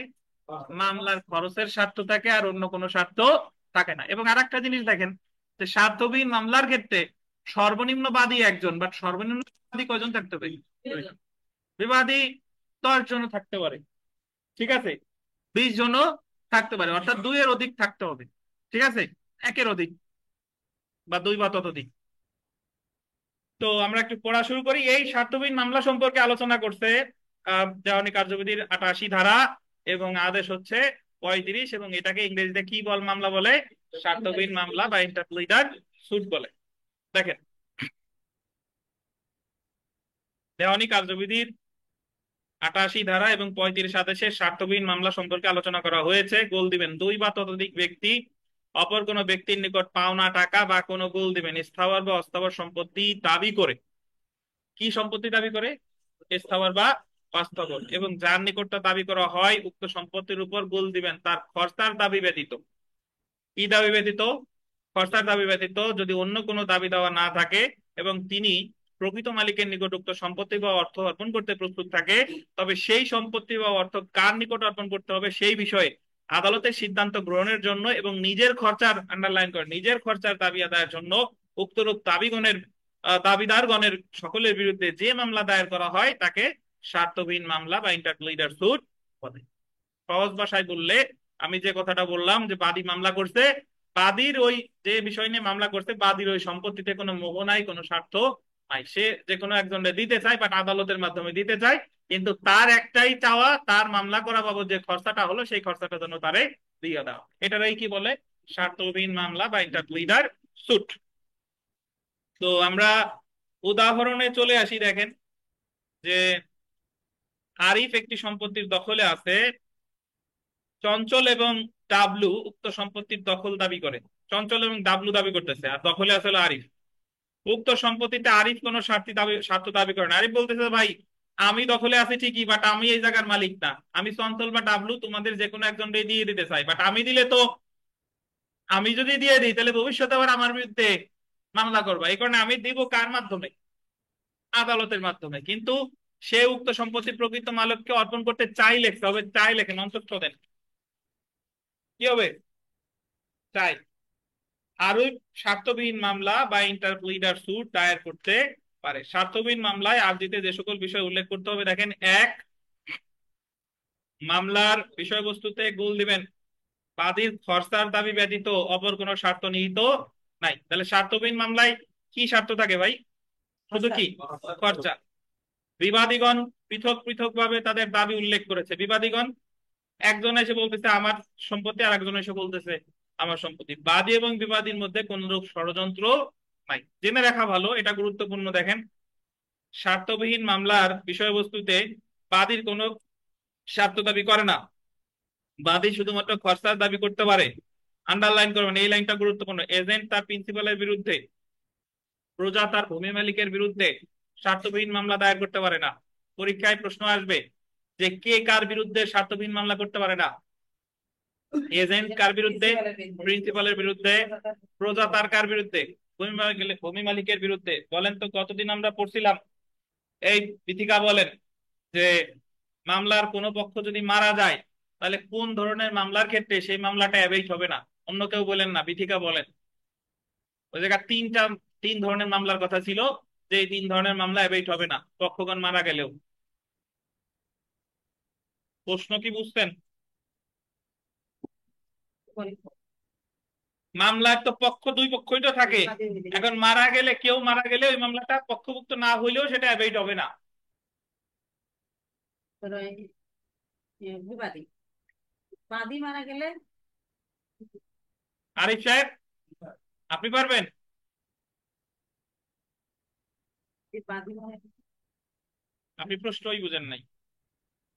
তানভীর, 22 আদেশে আরো সহজভাবে বলি যে 22 আদেশের বিধানাবলী কোন কোন মামলার ক্ষেত্রে প্রযোজ্য না, বলেন। মিতা, এক্স্যাক্টলি, এই যে শুনেন, রিভিশন, জারি মামলা আর কি প্রতিনিধিত্বমূলক মামলা, এই তিন ধরনের মামলার ক্ষেত্রে কোনো পক্ষ মারা গেলে কি হবে না? 22 আদেশের বিধান প্রযোজ্য না। এবার বুঝছেন? হ্যাঁ, আপনার যদি সামনে বসে প্রশ্ন বুঝতে সমস্যা হয় তাহলে দূরে যেয়ে বসবেন। কারণ সিনেমা হলে যারা সামনে যেয়ে বসে তাকে কি হয় বলেন তো? তারা কিন্তু ওই সামনে কিন্তু ওখানে বসতে চায় না, মানে সামনে বসলে আপনি ওই জিনিসটা ঠিকভাবে দেখতে পারবেন না। তাহলে আপনি যদি আমার কাছে বসে যদি না বুঝেন তাহলে বুঝতে হবে দূরে যেয়ে বসতে হবে। 22 আদেশের বিধানাবলী প্রযোজ্য না রিভিশনের ক্ষেত্রে, জারি মামলার ক্ষেত্রে, প্রতিনিধিত্বমূলক মামলার ক্ষেত্রে। এবং আপনার তাদের মনে থাকা উচিত, আমি যখন প্রতিনিধিত্বমূলক মামলা বুঝাই তখন জিজ্ঞাসা করছিলাম যে প্রতিনিধিত্বমূলক মামলা কত আদেশের কত বিধিতে আছে। ঠিক একই ভাবে যে এই যে যে ইন্টারপ্লিডার সুট, এটা এজেন্ট করতে পারবে না কার বিরুদ্ধে? প্রিন্সিপালের বিরুদ্ধে। বা প্রজা তার ভূমি মালিকের বিরুদ্ধে স্বার্থবিহীন মামলা দাবি করতে পারবে না। স্বার্থবিহীন মামলায় সর্বনিম্ন 1.5 জন বিবাদী থাকতে হবে। কয়জন? 2 জন। বিগত বছরের প্রশ্ন চলে আসি, দেখেন যে the code of civil procedure 1908 এর ড্যাশ ধারায় ইন্টারপ্লিডার সুট দায়েরের বিধান আছে। এখন অনেকে স্বার্থবিহীন শব্দটা বুঝে কিন্তু ইন্টারপ্লিডার সুট তার মনে নাই। তো ইন্টারপ্লিডার সুট মানে হলো স্বার্থবিহীন মামলা। কত ধারায়? আর যদি আদেশ বলতো, কত আদেশ? 35 আদেশ। ধন্যবাদ। এখানকার 3 নাম্বার প্রশ্নটা দেখেন যে নিম্নলিখিত, এই ভিতরে টিস্যু আছে, এই টিস্যুতে মুছেন, আমার এই আলমারিতে টিস্যু আছে, বের করেন। নিম্নলিখিত কোন ব্যক্তি স্বার্থবিহীন মামলা বা ইন্টারপ্লিডার সুট দায়ের করতে পারে না? এজেন্ট তার মালিকের বিরুদ্ধে, প্রজা তার জমির মালিকের বিরুদ্ধে। উত্তর হচ্ছে ক এবং খ কে উভয়। উপরে দেখেন, আছে না? দেখেন, স্বার্থবিহীন মামলায় বা ইন্টারপ্লিডার সুট সর্বনিম্ন কতজন বিবাদী থাকবে? কতজন? 2 জন। স্বার্থবিহীন মামলা কে বুঝেন নাই বলেন?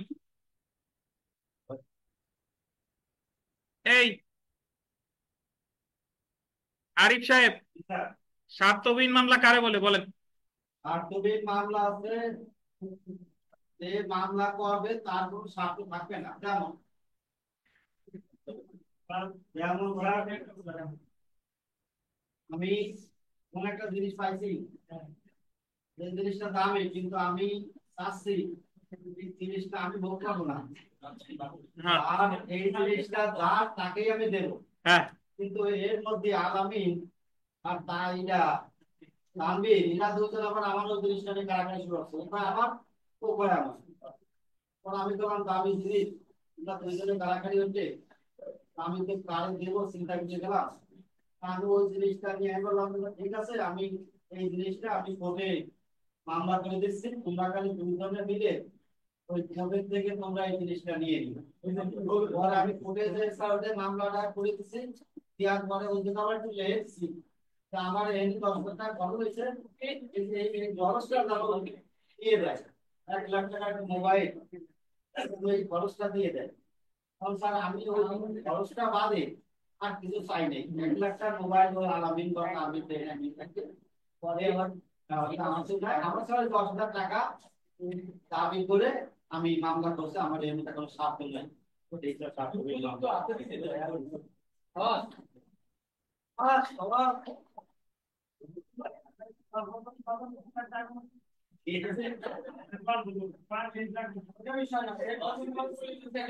আচ্ছা, আমরা দেখি আসেন অন্তর্বর্তীকালীন আদেশ সমূহ বা অ্যাড ইন্টারিম অর্ডারস, এটা পড়া শুরু করব। দেখেন,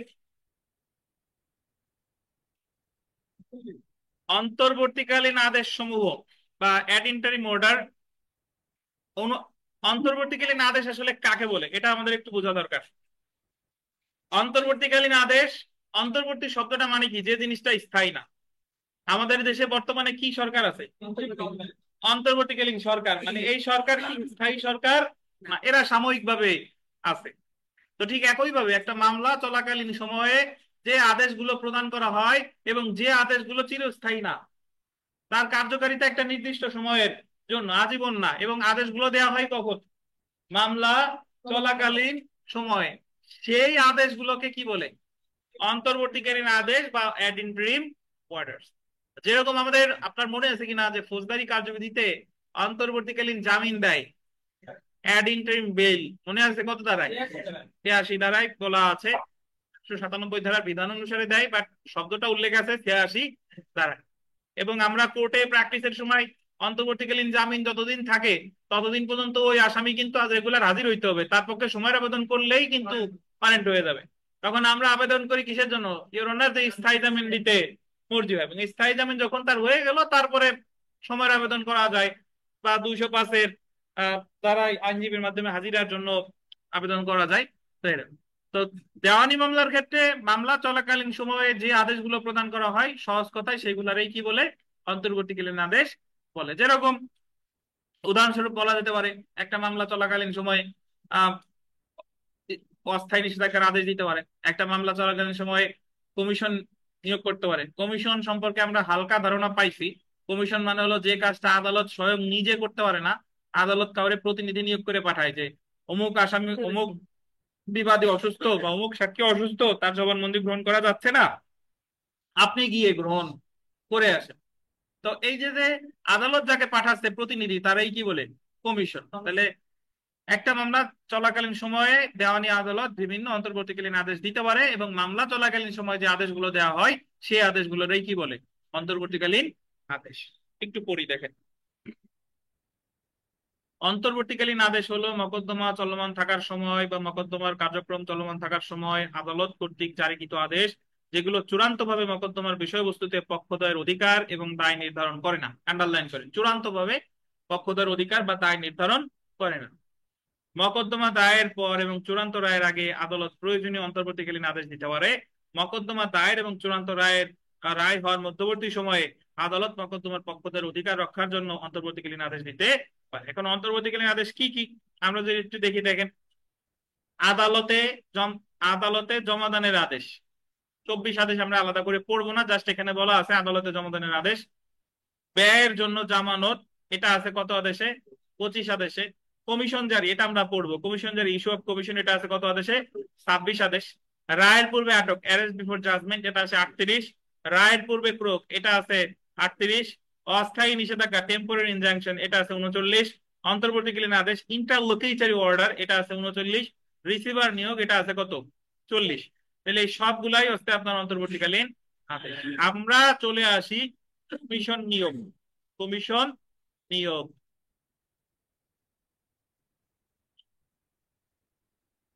75 ধারা আদেশ 26। তাহলে কমিশন নিয়োগ সম্পর্কে আলোচনা করছে কত আদেশে?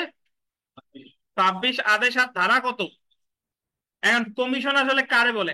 কমিশন একটু আগে বললাম যে যে কাজটা আদালত স্বয়ং নিজে পারতেছে না, ধরেন সাক্ষী আমেরিকা আছে, কিন্তু তার সাক্ষ্য গ্রহণ করা দরকার, সেও আসতে পারতেছে না, আর আদালত তো ওই জায়গায় যাইতে পারতেছে না, তাহলে আদালত একজন ব্যক্তিকে কমিশন নিয়োগ করে পাঠায় যে আপনি তার জবানবন্দি গ্রহণ করে নিয়ে আসেন।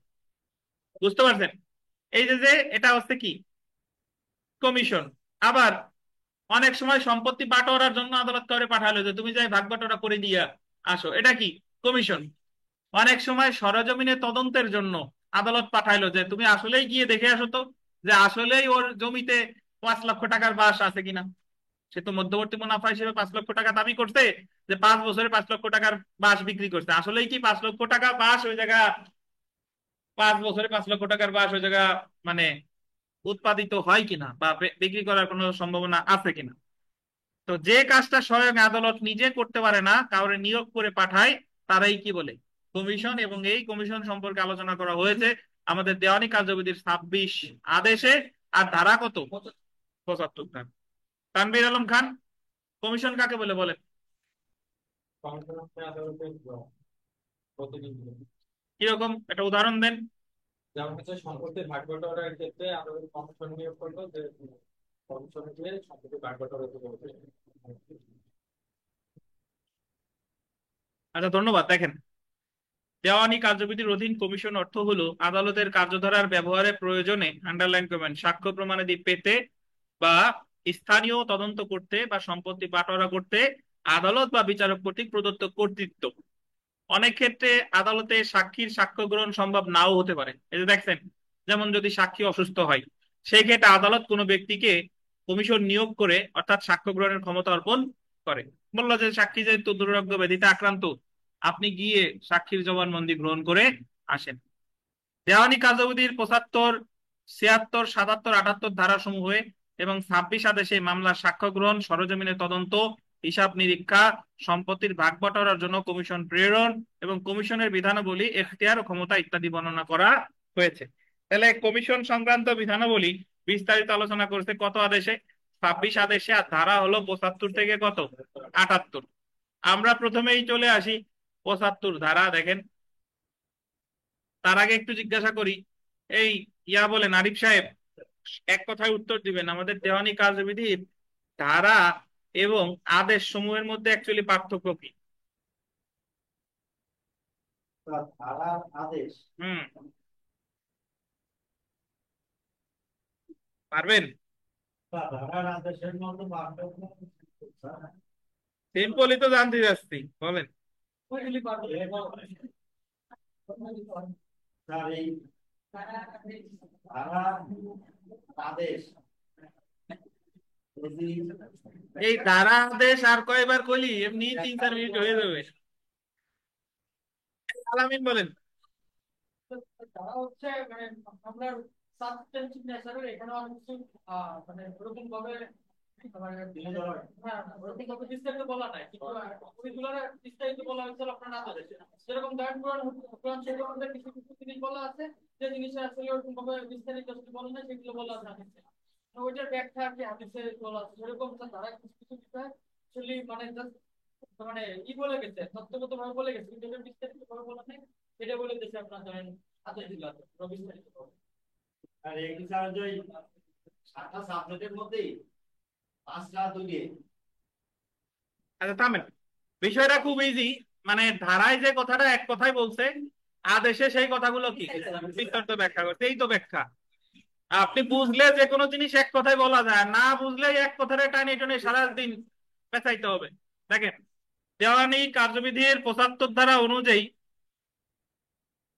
আদালত নিম্নলিখিত গোল দিবেন 4টি ক্ষেত্রে কমিশন ইস্যু করতে পারে। পরীক্ষায় প্রশ্ন আসবে যে কয়টা ক্ষেত্রে আদালত 75 ধারায় কমিশন ইস্যু করতে পারে, কয়টা ক্ষেত্রে?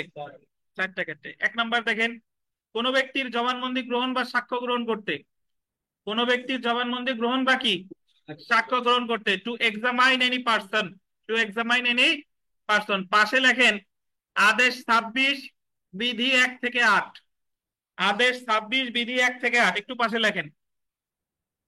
অর্থাৎ কোন ব্যক্তির জবানবন্দি গ্রহণ বা সাক্ষ্য গ্রহণ করার জন্য যে বিধিবিধান, এটা আলোচনা করছে আদেশ 26-এর বিধি কত? 1 থেকে 8।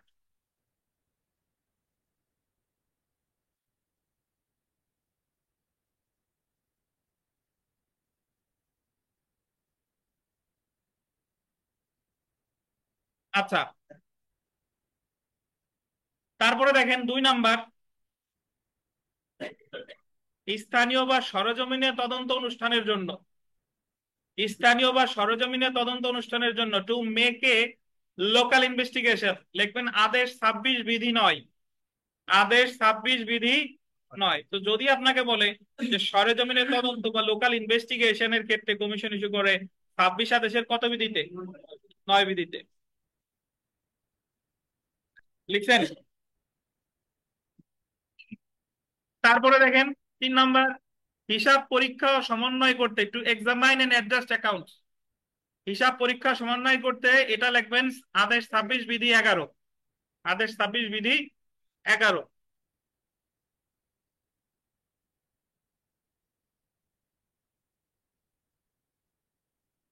4 নম্বরে দেখেন সম্পত্তি বাটোয়ারা করার জন্য টু মেক এ পার্টিশন, আদেশ 26 বিধি 13 এবং 14, বিধি 13 এবং 14 একটু লেখেন।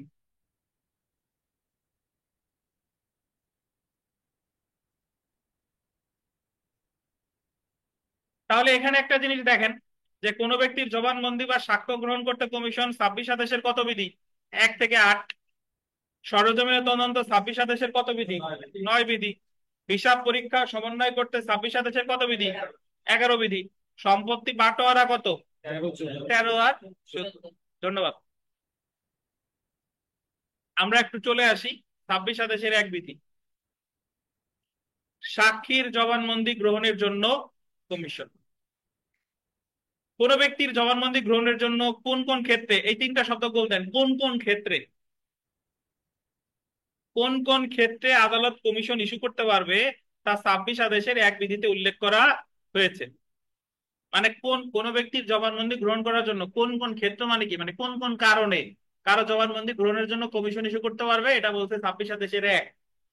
আর বল দিবেন যে ব্যক্তির জবানবন্দি গ্রহণের জন্য, বল দিবেন যে ব্যক্তির জবানবন্দি গ্রহণের জন্য আদালত কমিশন ইস্যু করবে তা 26 আদেশের 4 বিধিতে উল্লেখ করা হয়েছে। সো এখানে 2টা জিনিস, কোন কোন ক্ষেত্রে 26 আদেশের 1, আর কোন কোন ব্যক্তির বা যে সকল ব্যক্তির, সেটা হলো কত? 26 আদেশের 4। 2টা জিনিস খেয়াল রাখতে হবে। যদি বলে কোন ব্যক্তির জবানবন্দি গ্রহণের জন্য কোন কোন ক্ষেত্রে কমিশন ইস্যু করতে পারে, 26 আদেশের কত বিধি? 1 বিধি। আর যদি বলে যে কোন ব্যক্তির জবানবন্দি গ্রহণের জন্য, মানে যে সকল ব্যক্তির জবানবন্দি গ্রহণের জন্য কমিশন ইস্যু করতে পারে, সেটা কত? 26 আদেশের কত বলেন? 4। আমরা চলে আসি, দেখেন 26 আদেশের 1 বিধিটা একটু পড়বো। যে ক্ষেত্রে জবানবন্দি গ্রহণের জন্য আদালত কমিশন ইস্যু করতে পারে, সাধারণ নিয়ম হলো প্রত্যেক ব্যক্তির জবানবন্দি গ্রহণ করতে হবে আদালতে, তবে নিম্নলিখিত ক্ষেত্রে আদালত সাক্ষীদের জবানবন্দি গ্রহণের জন্য কমিশন প্রেরণ করতে পারে। কোন কোন নিম্নলিখিত ক্ষেত্রে, এটা একটু আন্ডারলাইন করেন, নিম্নলিখিত কি বলেন ক্ষেত্রে। 1 নাম্বার দেখেন, আদালতের এখতিয়ারভুক্ত এলাকায় বসবাসকারী কোনো ব্যক্তি আদালতে উপস্থিত হওয়া থেকে অব্যাহতি পেয়ে থাকলে। ধরেন আদালতের এখতিয়ারভুক্ত এলাকায় কোনো ব্যক্তি হাজির হওয়া থেকে অব্যাহতি পেয়ে থাকলে, আমরা একটু আগে আজকে পড়ছিলাম কারে হাজির হওয়া থেকে অব্যাহতি দিতে পারেন, বলেন, আজকে শুরুতে পড়ছি কারে দেওয়ানি মামলায় কারে হাজির হওয়া থেকে অব্যাহতি দিতে পারে? সরকারি কর্মকর্তারে। কত ধারায়? 81 ধারায়। কত ধারায়? 81 ধারায়। সরকারি কর্মকর্তারা আটক বা হাজির হওয়া থেকে অব্যাহতি আজকে শুরুতে করছিলাম কত ধারায়? 81 ধারায়। ধরেন গোপালগঞ্জের ডিসি সাহেবের বিরুদ্ধে একটা মামলা হয়েছে এবং ডিসি সাহেব যেহেতু একজন ব্যস্ত লোক, তাকে দেওয়ানি আদালত বললো যে আপনার ব্যক্তিগত হাজিরা থেকে কি দেওয়া হয়েছে? অব্যাহতি দেওয়া হয়েছে। এখন যখন উনার জবানবন্দি বা সাক্ষ্য গ্রহণ করা দরকার, কারণ উনারা তো ব্যক্তিগত হাজিরা তো অব্যাহতি দিয়েছে, উনি তো আদালতে না আসবেন, তাহলে উনার জবানবন্দি গ্রহণের জন্য বা সাক্ষ্য গ্রহণের জন্য আদালত কি ইস্যু করতে পারে? কমিশন ইস্যু করতে পারে। এই কারণে বলছে যে আদালত এখতিয়ারভুক্ত এলাকায় বসবাসকারী কোনো ব্যক্তি আদালতে উপস্থিত হওয়া থেকে অব্যাহতি পেয়ে থাকলে। 2 নাম্বার দেখেন, সাক্ষী অসুস্থ বা অচল। আচ্ছা, তো এখানে আমরা ক্ষেত্র পাইছি 2টা, যে কোনো ব্যক্তির যদি আদালতে হাজির হওয়া থেকে অব্যাহতি দিয়ে থাকে বা পেয়ে থাকে, আর একটা হলো সাক্ষী অসুস্থ বা অচল হওয়ার কারণে হাজির হতে অপারগ হলে। সাক্ষী ধরেন খুবই অসুস্থ, সে আইসিইউ তে আছে বা সিসিইউ তে আছে, সে স্বয়ং আদালতে হাজির হইতে পারতেছে না, বাট আদালতের তো সাক্ষ্য গ্রহণ করাও দরকার, সেই ক্ষেত্রে কি কি পাঠাইতে পারে? কমিশন পাঠাইতে পারে। এখন তাহলে যদি আপনাকে বলে যে কোন কোন ক্ষেত্রে কোনো ব্যক্তির জবানবন্দি গ্রহণের জন্য কমিশন ইস্যু করতে পারে, কোন কোন ক্ষেত্রে? 26-এর কত? এক। এবং এই জায়গায় ক্ষেত্র কি কি? একটা হলো যদি তার ব্যক্তিগত হাজিরা থেকে অব্যাহতি দিয়ে থাকে, আর সাক্ষী যদি অসুস্থ অথবা কি হয়, অচল হয়। আচ্ছা, তো 4 নাম্বার বিধিটা যদি আমরা দেখি, যে যার জবানবন্দি গ্রহণের জন্য কমিশন ইস্যু করা যেতে পারে, পারসন ফর হুজ এক্সামিনেশন। আর আগেরটা হলো কেসেস ইন হুইচ। যার জবানবন্দি মানে এই জায়গা কি? ব্যক্তি। যার জবানবন্দি মানে কি? ব্যক্তি। আর কোন কোন ক্ষেত্র মানে ওই জায়গা তো আগেরটা ছিল কি? ক্ষেত্র।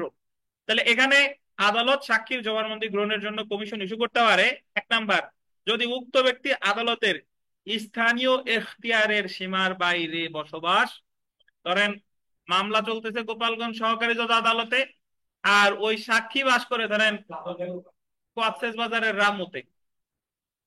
এখন সে তাহলে তার জবানবন্দি গ্রহণের জন্য কি পাঠাইতে পারে? কমিশন পাঠাইতে পারে। 2 নাম্বার, যদি উক্ত ব্যক্তি যে তারিখে তার জবানবন্দি গ্রহণ করা হবে তার পূর্বে সে আদালতের স্থানীয় এখতিয়ারভুক্ত এলাকা ত্যাগের উপক্রম করলে, ধরেন গোপালগঞ্জের মামলা, ডিসি সাহেবই একজন সাক্ষী বা কোনো পক্ষ, ওনার জবানবন্দি গ্রহণ করা হবে, তারিখ হলো জানুয়ারি মাসের 1 তারিখে, কিন্তু ওনার বদলি হয়ে গেছে, উনি আরো আগে ডিসেম্বর মাসের 10 তারিখেই তার বদলি হয়ে গেছে, গোপালগঞ্জ ছাড়িয়ে গেছে। তাহলে সেই ক্ষেত্রে ওনার জবানবন্দি গ্রহণের জন্য কি ইস্যু করবে? কমিশন ইস্যু করবে। তাহলে আমরা দুইটা পেলাম, আদালতের এখতিয়ারের বাইরে বাস করলে, আর জবানবন্দি গ্রহণের পূর্বে যদি এলাকা ত্যাগের উপক্রম করলে।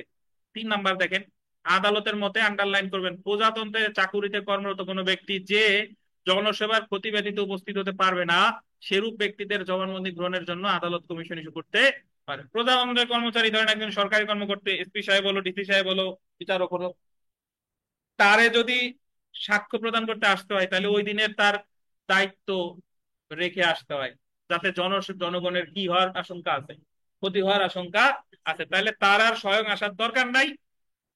তাহলে তার জবানবন্দি গ্রহণের জন্য আদালত কি ইস্যু করতে পারে? কমিশন ইস্যু করতে পারে।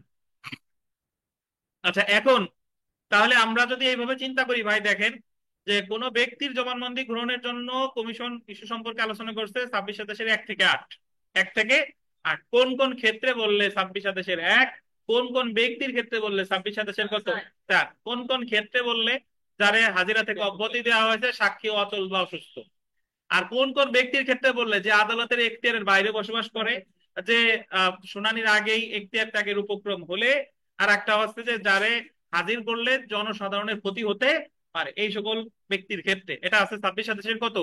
4। এখন আমরা একটা জিনিস আপনাদের একটু বলি, এক্সক্লুসিভ তথ্য, সেটা হলো বইতে নাই।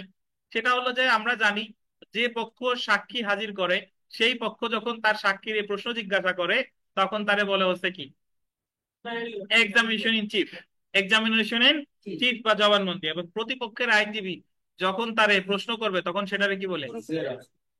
ক্রস এক্সামিনেশন বা জেরা। তাহলে এখন প্রশ্ন এসে যায় যে আদালত তো কমিশন নিয়োগ করে পাঠাইলো, তাহলে এই জায়গা জেরা হবে কিনা? কমিশন তো সে আদালতের প্রতিনিধি, তাহলে কমিশনের সাথে সাথে এই জায়গা যাবে কি? দরকার হলে উভয় পক্ষের আইনজীবী যাবে, ওই যে তারা যখন জবানবন্দি গ্রহণ করবে সেই সময় তার কি করবে? জেরাও ওই সময় হবে। বুঝতে পারছেন? হ্যাঁ। অথবা আদালত যদি নির্দেশ দেয় যে না, তার যে জবানবন্দি গ্রহণ করেছে এটাই সাক্ষ্য হিসেবে গৃহীত হবে, তাহলে এটাই সাক্ষ্য হিসেবে গৃহীত হবে, তাতে জেরা করার সুযোগ পাক বা না পাক।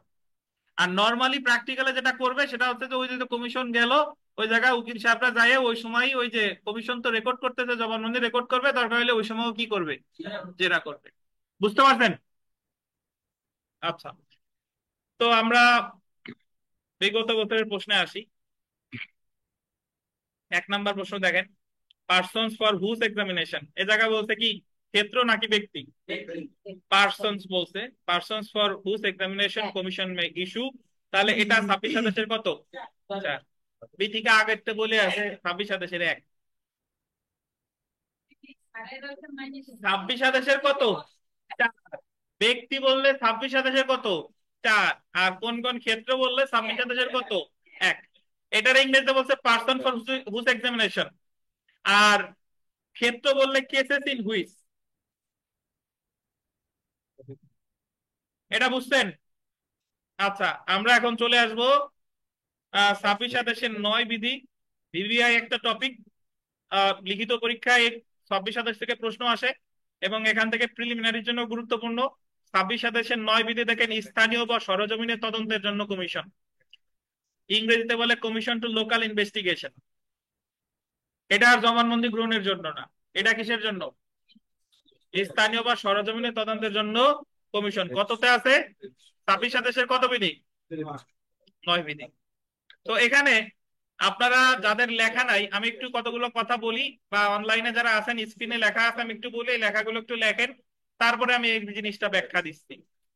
একটু লেখেন, পাশে লেখেন, ডান পাশে লেখেন যে লোকাল ইনভেস্টিগেশন, লোকাল ইনভেস্টিগেশন,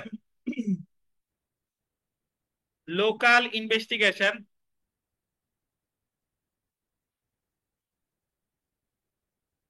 সমান সমান দিয়ে লেখেন, সরি, লোকাল ইনভেস্টিগেশন ব্র্যাকেটে লেখেন 26 বিধি, 26 বিধি, 26 বিধি সমান সমান দিয়ে লেখেন পক্ষগণের আবেদন প্লাস আদালত স্বপ্রণোদিত, পক্ষগণের আবেদন প্লাস আদালত স্বপ্রণোদিত।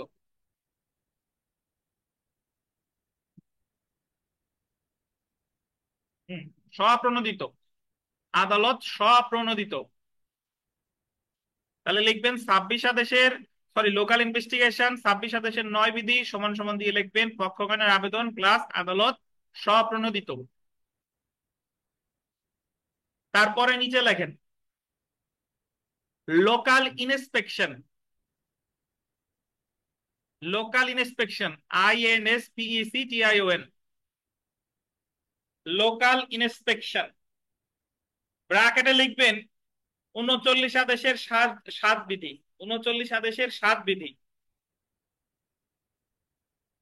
39 বিধি সমান সমান দিয়ে লেখেন শুধুমাত্র পক্ষগণের আবেদন ক্রমে, শুধুমাত্র পক্ষগণের আবেদন ক্রমে।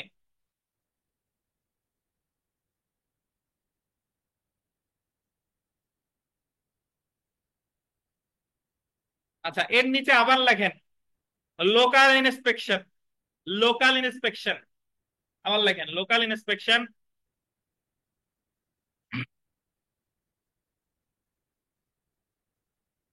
ব্র্যাকেটে লেখেন 18 বিধি, 18 বিধি, 18 বিধি এবং সমান সমান দিয়ে লেখেন শুধুমাত্র আদালত স্বপ্রণোদিত হয়ে, শুধুমাত্র আদালত স্বপ্রণোদিত হয়ে।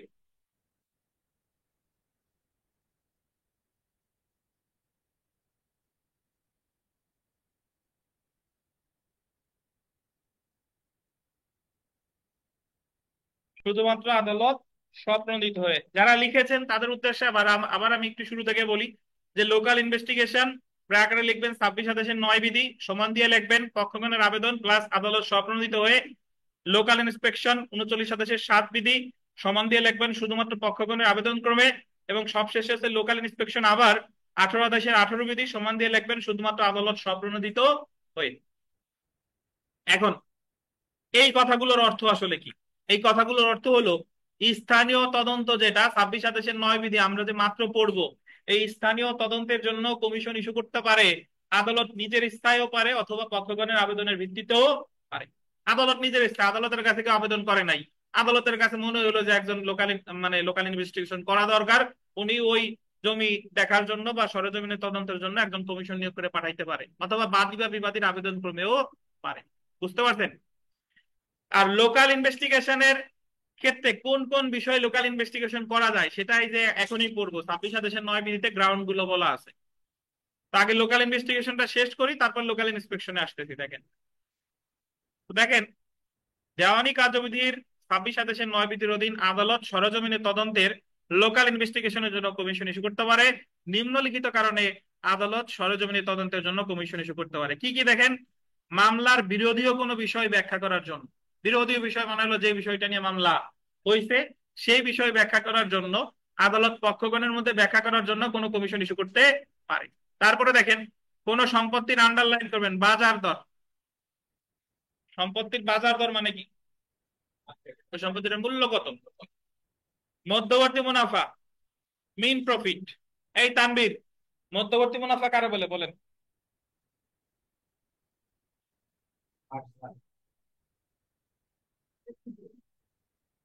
বলবেন যে মধ্যবর্তী মুনাফা হলো যে মুনাফা আগেও না পরেও না, মাঝের যে মুনাফা সেটারই কি বলে? মধ্যবর্তী মুনাফা। মধ্যবর্তী মুনাফা খুব সহজ ভাই, আমি বলে দিই শুনেন। যারে যখন আপনারা কেউ বেদখল করতে, বেদখল করার পর ওই জমি থেকে সে ন্যাচারালি যে জিনিসগুলো ছিল সেগুলো সে বিক্রি করে খাইছে। ধরেন লিচুর বাগান ছিল, লিচু বিক্রি করতে, তারপরে বাঁশ ছিল, বাঁশ বিক্রি করতে। তো আপনি তখন দখল দখল উদ্ধারে মামলা করবেন, তখন বলতেছেন আমি দখল তো চাই, সেই সাথে সাথে আমার এই যে যে লিচু বিক্রি করে খাইছে, বাঁশ বিক্রি করে খাইছে, আমার বাঁশ দিছে, এইগুলাও আমি টাকা চাই। এটারই বলে কি? মধ্যবর্তী মুনাফা। মানে বেআইনি ভাবে দখলদার দখলদার বেআইনি ভাবে যদি আপনার কেউ বেদখল করে এবং সে যদি স্বাভাবিক উপায়ে আপনার জমি থেকে যে লাভ করে সেটা সুদ সহ ফেরত চাওয়াকেই কি বলে? মধ্যবর্তী মুনাফা। এখন ধরেন, ধরেন আপনার কাশিয়ানীতে আপনার বাসায় অনেক বড় আম গাছ আছে, লিচু গাছ আছে, আপনার বেনজির সাহেব দল বল নিয়ে গিয়ে আপনার বেদখল করছে এবং বেনজির সাহেব ওই জমিতে 5 বছর আছে, 5 বছর আপনার আম বিক্রি করছে, উনি খাইছে, লিচু টিচু ছিল খাইছে। এখন আপনি দখল পুনরুদ্ধারে মামলা করছেন। এখন দখল পুনরুদ্ধারে মামলা করার সাথে সাথে আপনি চাইছেন যে আমি মধ্যবর্তী মুনাফাও চাই। কিভাবে? যে আমি তো দখল চাই, সেই সাথে সাথে আমার এই যে যে ঘর দেওয়া ছিল, ঘর ভাড়া সে 5 বছর নিচে, ঘর ভাড়ার টাকা আমি চাই। আমার আম বাগানের যে আম বিক্রি করতে আমের টাকা চাই। এই যে যে আপনি টাকাটা চাইতেছেন, এটা কি কি বলেন? মধ্যবর্তী মুনাফা। বুঝতে পারছেন? এবং আপনারা মনে আছে কিনা যে দখল সহ মধ্যবর্তী মুনাফার মামলায় ডিক্রি হয় কয়টা? দুইটা, প্রাথমিক ডিক্রি আর চূড়ান্ত ডিক্রি। দেখেন, এটা আছে দুইয়ের কততে? 2-12।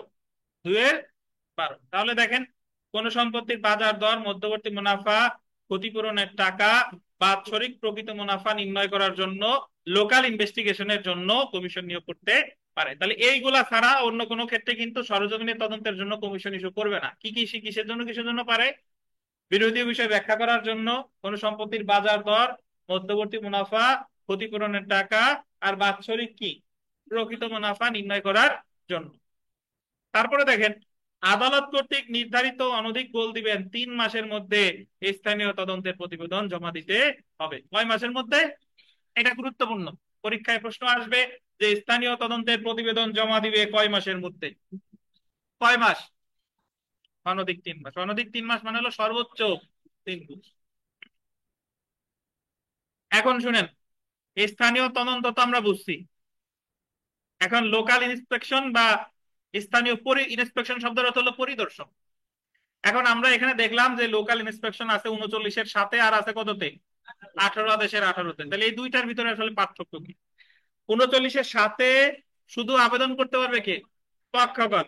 আর 18-18-তে আদালত স্বপ্রণোদিত হয়। এখন আমার প্রশ্ন এসে যায় যে স্যার, লোকাল ইনভেস্টিগেশনের জন্য তো কমিশন একবার ইস্যু করতেই, তাহলে স্থানীয় ইন্সপেকশনের কাজ কি? যে কাজগুলো স্থানীয় তদন্তে করা যাচ্ছে না সেই কাজগুলো করার জন্য কিসের আবেদন করা হয়? স্থানীয় পরিদর্শনের। স্থানীয়, ধরেন আমি অস্থায়ী নিষেধাজ্ঞা চাইলাম যে ওনার আমি মামলা করছি, আমার জমিতে সে দেয়াল দিচ্ছে। আপনার যদি বিশ্বাস না হয়, স্থানীয় পরিদর্শনের জন্য একজন কমিশন নিয়োগ করে পাঠান, সে দেখে আসুক যে আসলে সে দেয়াল দিচ্ছে কিনা। বুঝতে পারছেন? তখন আর এটা স্থানীয় তদন্ত হবে না, তখন এটা হবে কি? স্থানীয় পরিদর্শন। এবং স্থানীয় পরিদর্শনের বিধান আছে দুইটা জায়গায়, 39-7 আর 18-18। 39-7 হলো পক্ষগণের আবেদন ক্রমে, আর 18-18 আদালত নিজে। বুঝছেন? আর এরপরে যদি বলে যে লোকাল ইনভেস্টিগেশন আর পরিদর্শনের ভিতর পার্থক্য কি, বলে দিবেন যে স্থানীয় পরিদর্শনের ক্ষেত্রে, মানে স্থানীয় তদন্তের ক্ষেত্রে গ্রাউন্ড গুলো ফিক্সড আছে 26 আদেশের 9 বিধিতে। আর 26 আদেশের 9 যা যা করা যায় না সেইগুলো পরিদর্শনের জন্য পাঠাবে 39-7 অথবা 18-18-তে। বুঝছেন? আর 26 আদেশের 9 স্থানীয় তদন্তের প্রতিবেদন জমা দিবে কতদিনের মধ্যে? অনধিক 3 মাস। আইনে বলা আছে অনধিক কত? কিন্তু স্থানীয় পরিদর্শনের জন্য আলাদা কোনো এরকম নির্দিষ্ট সময়ের মধ্যে যে জমা দিতে হবে এরকম কোনো বিধিবিধান উল্লেখে নাই। তাহলে ওটা হবে আদালত নির্ধারিত সময়ের মধ্যে। বুঝতে পারছেন? আচ্ছা, এখন এই 26 আদেশের 9, 39 আদেশের 7 বা 18 আদেশের 8, যাই হোক না কেন এই তিনটাই হচ্ছে আপিল অযোগ্য আদেশ। আপিল অযোগ্য আদেশ, এটা মঞ্জুর করুক বা না মঞ্জুর করুক, সর্বক্ষেত্রেই এর বিরুদ্ধে প্রতিকার কি? রিভিশন। ইভেন 26 আদেশে কোনো আপিলযোগ্য আদেশ নাই।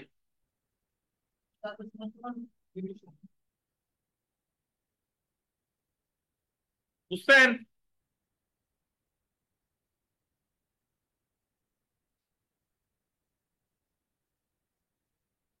তানভীর, তাহলে বলেন, তানভীর বলেন তো যে আহ 3 মাসের মধ্যে রিপোর্ট দিবে স্থানীয় তদন্তে না স্থানীয় পরিদর্শনে?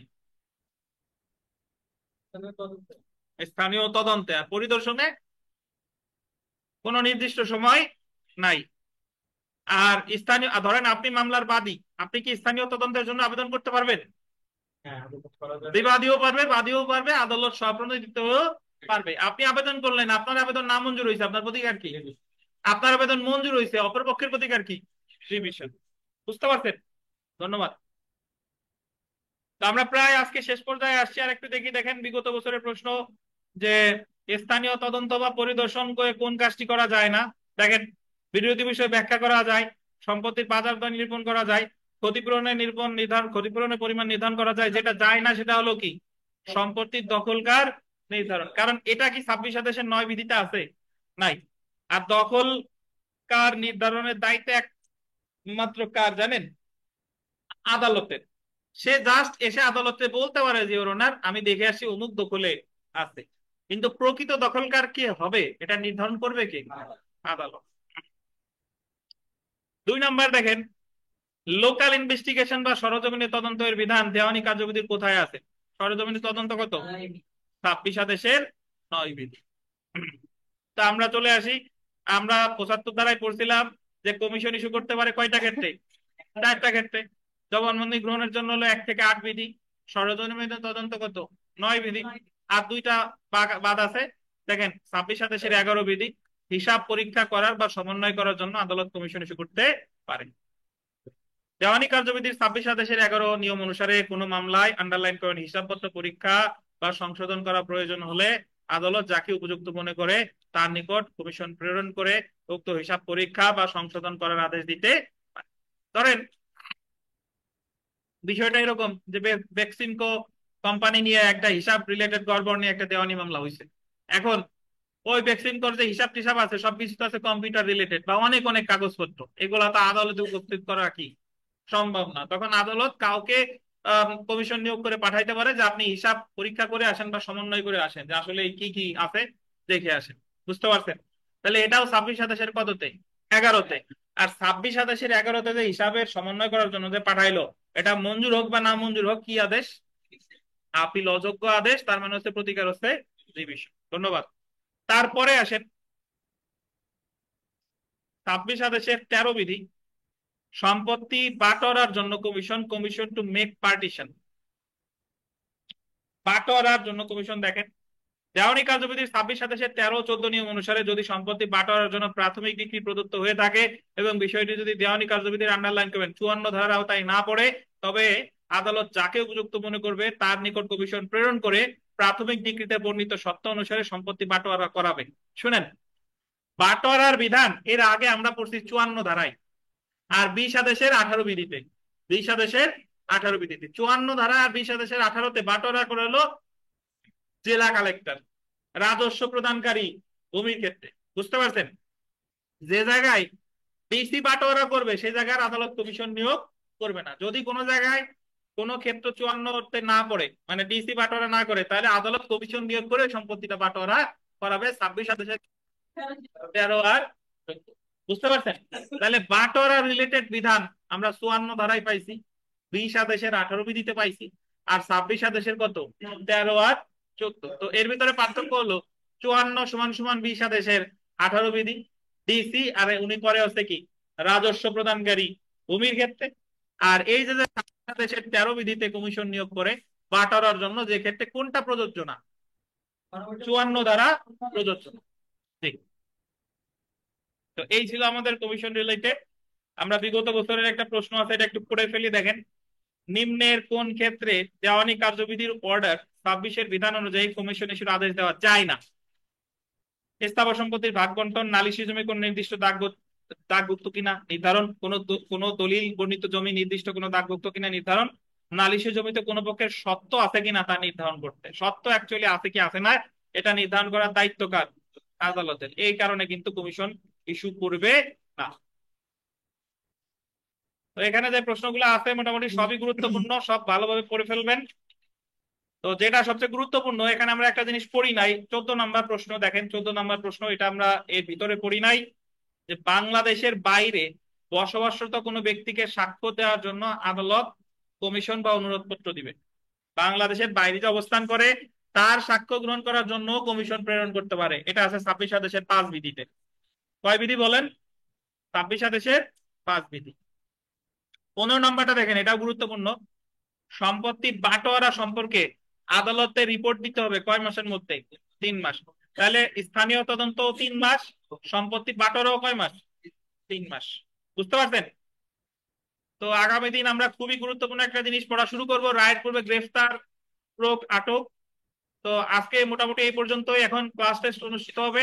আজকে আমরা যা যা পড়লাম অনলাইন অফলাইন, আপনাদের যদি কোনো প্রশ্ন থেকে থাকে জিজ্ঞাসা করেন।